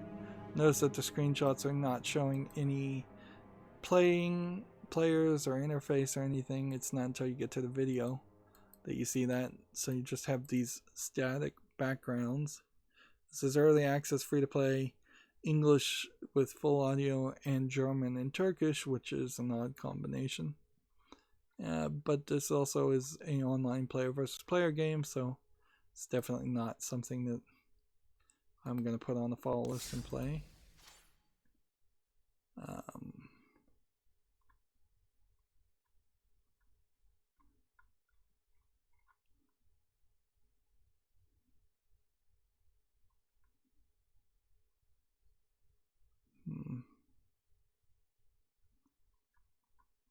Well, there's a Walmart ESRB listing for a game called Shakedown Hawaii from V-Blank Entertainment. I don't know if that means anything to anybody, but I somehow got that open as the tab. Let's see. Next, we have a game called Model Kit Simulator VR, which honestly, model kits are just so fiddly and so precise that the idea of building one in VR seems kind of ridiculous and unsatisfactory. I don't think that there's a ton of people that are doing model kits anyways. It's probably a bit of a dying art. But you can even see in this animation how there's no real one-to-one translation for cutting all the little nibs off of the pieces. This is 99 cents. The question, it says it has multiple model kits but no real name. It probably has no licensed model kits, so you're not building a Gundam character, I imagine, from that. Here you can see he's doing a pretty bad job of coloring it black or painting it black. So even the demo here doesn't have it look particularly good as far as your outcome. Single player only, yeah. Maybe a slightly interesting concept, but it fails to hit the mark. Particularly, like, why would you do something that doesn't take that much space and is relatively expensive but nowhere as expensive as VR, and do it in VR, which would take up more space and cost more money? Like, you'd be better off just buying a model kit. It's not like model kits even are specifically horribly, like, messy. Like, the paint could get a little messy, but that's kind of it.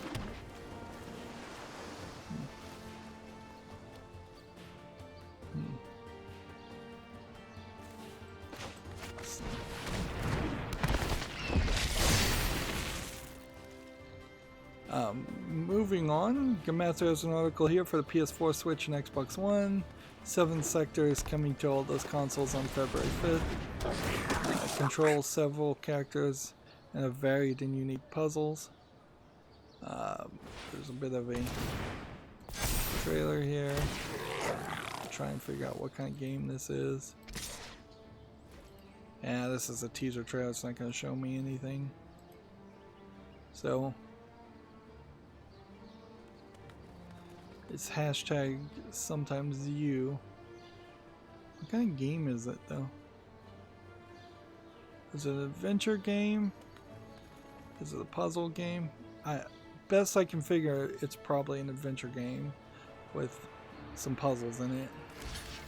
But I could be totally wrong about that. I haven't heard anything about it before this point.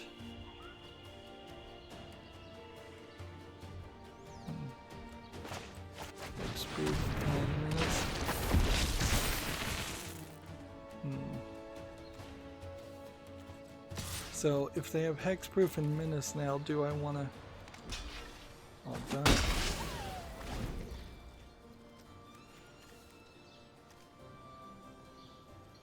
That was a bit of a mistake, but maybe not too bad of an issue.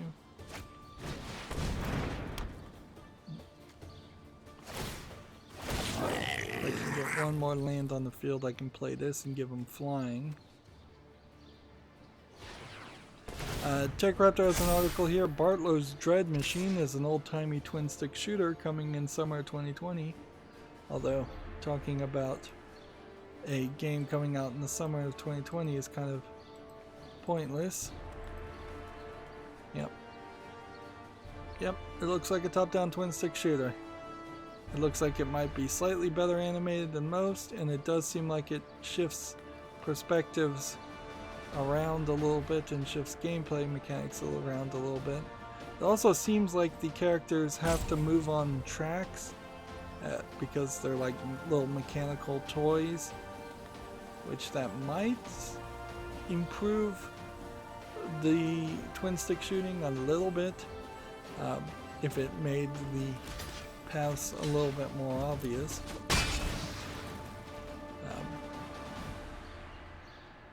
But I don't know if that would fully fix my dislike of twin stick shooter games.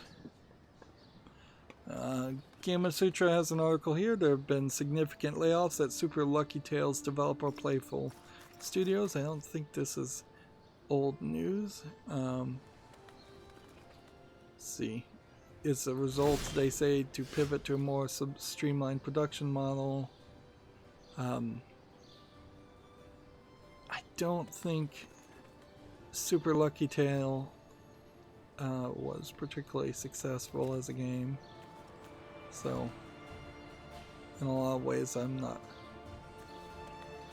super surprised.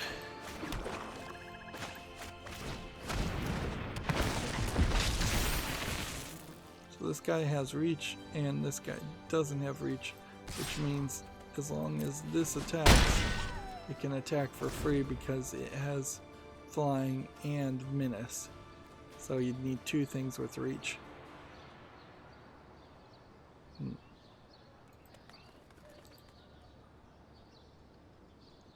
Let's see. Next we have a game on Steam called Audio Wizards, which looks like a ugly looking like soft CG animation. Somebody trying to make creatures and just not putting enough polygons in it. Looks like it's mostly a tower defense game. $4.99, English only. You don't see a lot of games coming out that look like this, because I think even people who are scammers realize that games that look like this are just way beyond the pale. This looks like something that would be bad even if it was on a cell phone. Alright, well, do we want to die?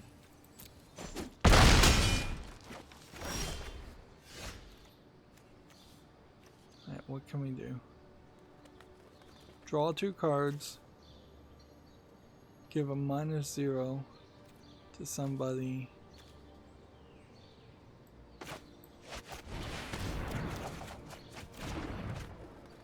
Alright. Death touch. Death touch. And no attack. We just have to be really careful here or I'm gonna lose.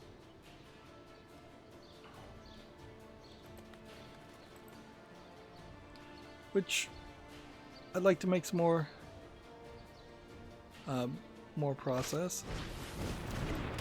This next game is tagged nudity for no reason, so we'll see. Alright, so we'll have to be a little bit careful here to keep this YouTube family friendly. There's a game here called Ice Mage, which the first few screenshots just shows this girl in kind of like a tube top and jeans and red high heels, and then you've got a weird fighting section out of nowhere, and then you've got her in red lingerie out of nowhere. English is not supported. This is $8.40. It's clearly a low effort Chinese game, and yeah, sometimes you can change your hair, it looks like, too. Man, I just got dizzy all of a sudden out of nowhere. Probably need to eat. So we need to wrap this up faster. Apologies for that. Alright, here's the deal. That's gonna kill me no matter what. I've lost. Let's just end this. Gamma Sutra has an article here. California claims its 10 million gender discrimination settlement let right off lightly. I don't know why California state agencies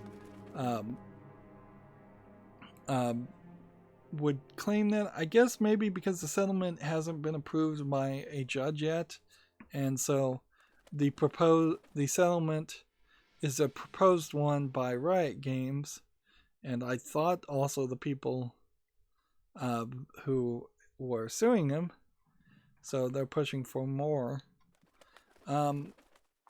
Yeah, I can't disagree with that at all, because I was definitely saying $10 million to just get this bad news gone did seem like a fairly decent argument, decent settlement to make, just to not have the lawyers involved anymore. TechRaptor has an article here. Alan Wake has returned to Xbox with a new listing. So I assume that means that the music has been replaced. I think they had already done that on Steam. I don't know if there's a really great reason why you'd want to play Alan Wake. Maybe a lot of fans who played Control want to go back and play Alan Wake now, but you're not going to have a great experience there, I don't think. I didn't really like it. Didn't bother to play the DLC because of that. Gamma Sutra has an article here. Scopely has acquired Marvel Strike Force developer Foxnext Games from Disney. Disney wants nothing to do with video game development. They just want to license that out. But also, I'm not sure that there are going to be too many Marvel licensed games going forward. They're going to probably try to keep that somewhat under control and not flood the market. Yeah, I already mentioned that the Half-Life Alyx team was doing an AMA on r/Half-Life. So I'll just mention that again. And we're going to leave some of these articles for Friday and some of these games for Friday, so we can just wrap up here. Gamma Sutra has an article. Stillfront Games acquires Dragon Store developer Storm 8 for as much as $400 million. So a mobile game developer getting a nice payout there.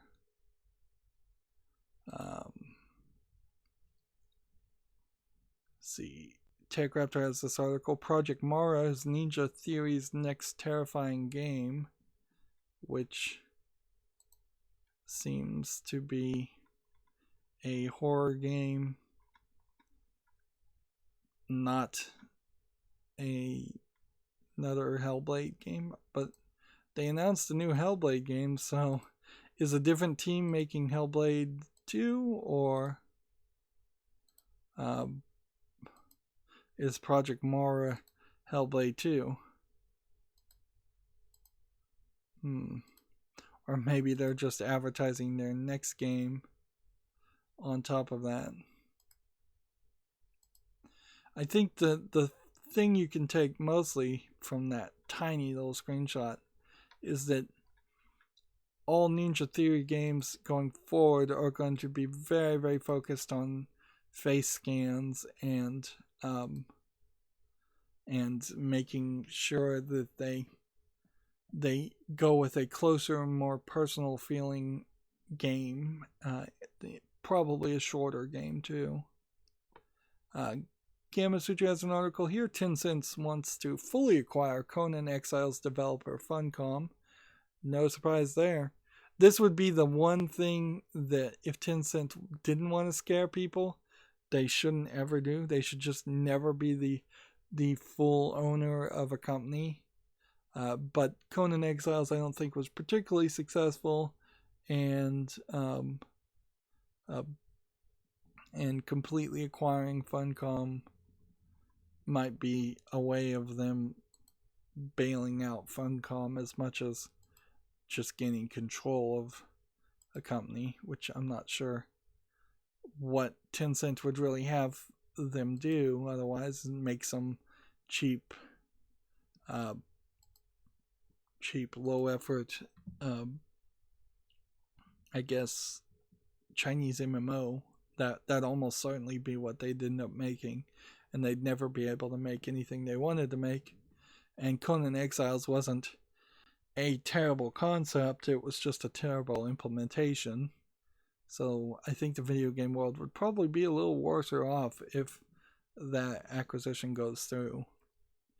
And then finally, TechRaptor has an article here. There's a rumor that a PC release for Dreams may be coming. Although that game Dreams, which really isn't even a game, and more just a content creator scaffolding designed to make the players create the game, I don't think that would be particularly interesting to me, at least, and I don't think it's interesting to most people. And then that brings me to the Humble Bundle store, which there is a new games bundle. I knew that they probably delayed some new bundle for the Australian Fire bundle. It's a Europa Universalis 4 games bundle. If you pay $1 or more, you get Universal Euralis 4 and a bunch of DLC. And if you pay $10.09 right now, more than the average, you get even more DLC. And that's it. So there's not even a top price. Oh wait, no.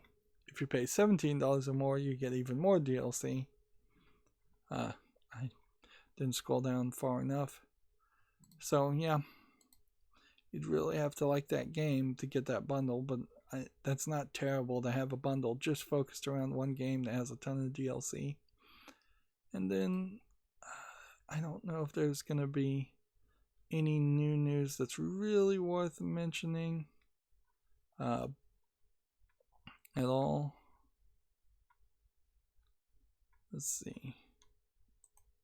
Some more games came out as we were streaming, of course.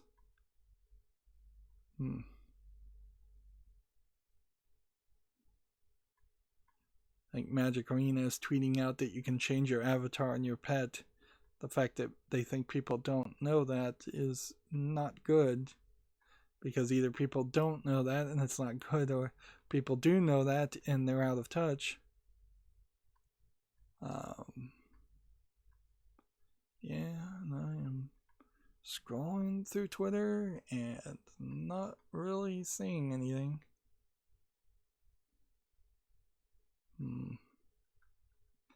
Yeah, it feels like we've got at least another month of nothing happening in the video game industry, and then E3 will probably be around the corner after a month or two, and that's when we'll start to see more things.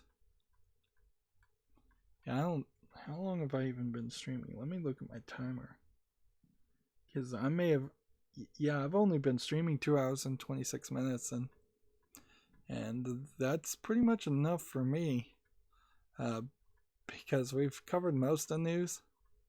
I could stretch this out another 30 minutes if I wanted to, but no, I think we're good. Yeah, there's no more tweets. I need to, before Friday, get 3 more victories. Ideally, I would want to get 5 more victories minimum today, but probably not. I have 30,000 gold, so we're good on gold, and I have 220 gems, which means we're bad on gems. We need more gems. Well, that's going to be it for this stream. As always, I ask you to like, share, subscribe, comment, and watch every second of my videos. If you want a friend to follow me on any social media sites, there's a whole bunch of links down below. And if you want to support me even further, there's a link to Patreon, or you can friend me on Steam and gift me a game off my wishlist. Thank you for watching. Have a good evening.